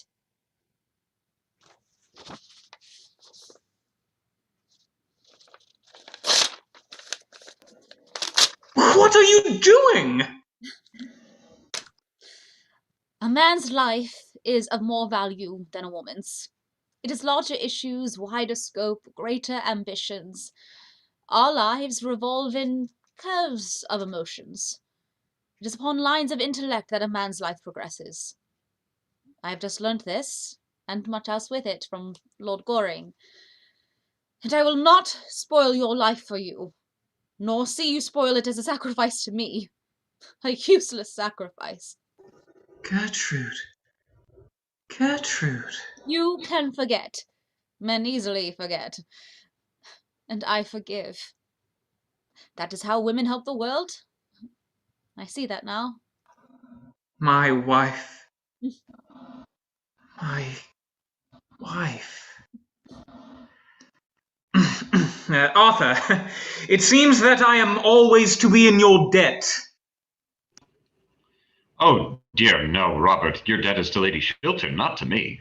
I owe you much. And now tell me what you were going to ask me just now as Lord Caversham came in. Robert, you are your sister's guardian, and I want your consent to my marriage with her, that's all. Oh! I am so glad! Oh, I am so glad! Thank you, Lady Chiltern. My sister to be your wife. Yes. Arthur, I am very sorry, but the thing is quite out of the question. I have to think of Mabel's future happiness, and I don't think her happiness would be safe in your hands, and I cannot have her sacrificed. Sacrificed? Yes, utterly sacrificed. Loveless marriages are horrible, but there is one thing worse than an absolutely loveless marriage, a marriage in which there is love, but on one side only. Faith, but on one side only. Devotion, but on one side only, and in which of the two hearts one is sure to be broken. I love Mabel. No other woman has any place in my life. Robert, if they love each other, why should they not be married? Arthur cannot bring Mabel the love she deserves. What reason have you for saying that? Do you really require me to tell you? Certainly I do. As you choose. When I called you on yesterday evening, I found Mrs. Cheveley concealed in your rooms. It was between 10 and 11 o'clock at night. I do not wish to say anything more. Your relations with Mrs. Cheveley have, as I said to you last night, nothing whatsoever to do with me. I know you were engaged to be married to her once. The fascination she exercised over you then seems to have returned. You spoke to me last night of her as a woman of pure and stainless, a woman whom you respected and honored. That may be so, but I cannot give my sister's life into your hands. It would be wrong of me. It would be unjust, infamously unjust to her. I have nothing more to say. Robert, it was not Mrs. Cheveley whom Lord Goring expected last night. Not Mrs. Cheveley? Who was it then? Lady Chiltern? It was your own wife. Robert, Yesterday afternoon, Lord Goring told me that if I ever was in trouble, I could come to him for help, as he was our oldest and best friend. Later on, after that terrible scene in this room, I wrote to him telling him that I trusted him, that I had need of him, that I was coming to him for help and advice. Yes, that letter. I didn't go to Lord Goring's after all. I felt that it is from ourselves alone that help can come. Pride made me think of that. Mrs. Cheveley went, she stole my letter and sent it anonymously to you this morning, that you should think... Oh, What? Robert, I cannot tell you what she wished you to think. What? Had I fallen so low in your eyes that you thought that even for a moment I could have doubted your goodness? Gertrude, you are to me the white image of all good things, and sin can never touch you. Arthur, you can go to Mabel, and you have my best wishes. Stop a moment. There is no name at the beginning of this letter. The brilliant Mrs. Cheveley does not seem to have noticed that. There should be a name. Let me write yours. It is you I trust and need, you and none else. Well, really, Lady Shilton, I think I should take back my own letter. No, you shall have Mabel. Well, I hope she hasn't changed her mind. It's been nearly 20 minutes since I saw her last. Lord Goring, I think your father's conversation much more improving than yours. I'm only going to talk to Lord Caversham in the future, and always under the usual palm tree. Darling. What does this mean, sir? You don't mean to say that this charming, clever young lady has been so foolish as to accept you? Certainly, Father. And Shilton's been wise enough to accept a seat in the cabinet. I am very glad to hear that, Chiltern. I congratulate you, sir. If the country doesn't go to the dogs or the radicals, we shall have you Prime Minister someday. Luncheon is on the table, my lady. You'll stop to luncheon, Lord Caversham, won't you? With pleasure. And I'll drive you down to Downing Street afterwards, Chiltern. You have a great future before you, a great future. I wish I could say the same for you, sir, but your career will have to be entirely domestic. Yes, Father, I prefer it domestic. And if you don't make this young lady an ideal husband, I'll cut you off with a shilling. An ideal husband? Oh, I don't think I should like that. It sounds like something in the next world. What do you want him to be then, dear? He can be what he chooses. All I want is to be a real wife to him. Upon my word, there's a good deal of common sense in that, Lady Chiltern.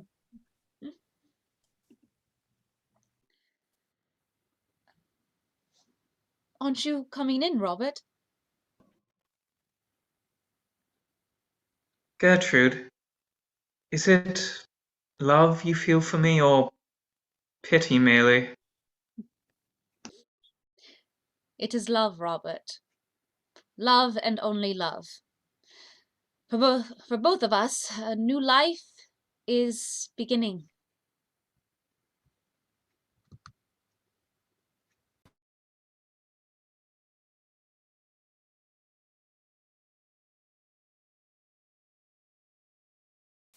And that concludes today's production of An Ideal Husband by Oscar Wilde, directed by Jacqueline Hume. We now invite you to stop by and say hello to the actors by using the stage door link in the theater lobby. And please consider making a donation to Sandy Spring Theater Group before you go. Thank you very much and have a pleasant rest of your day.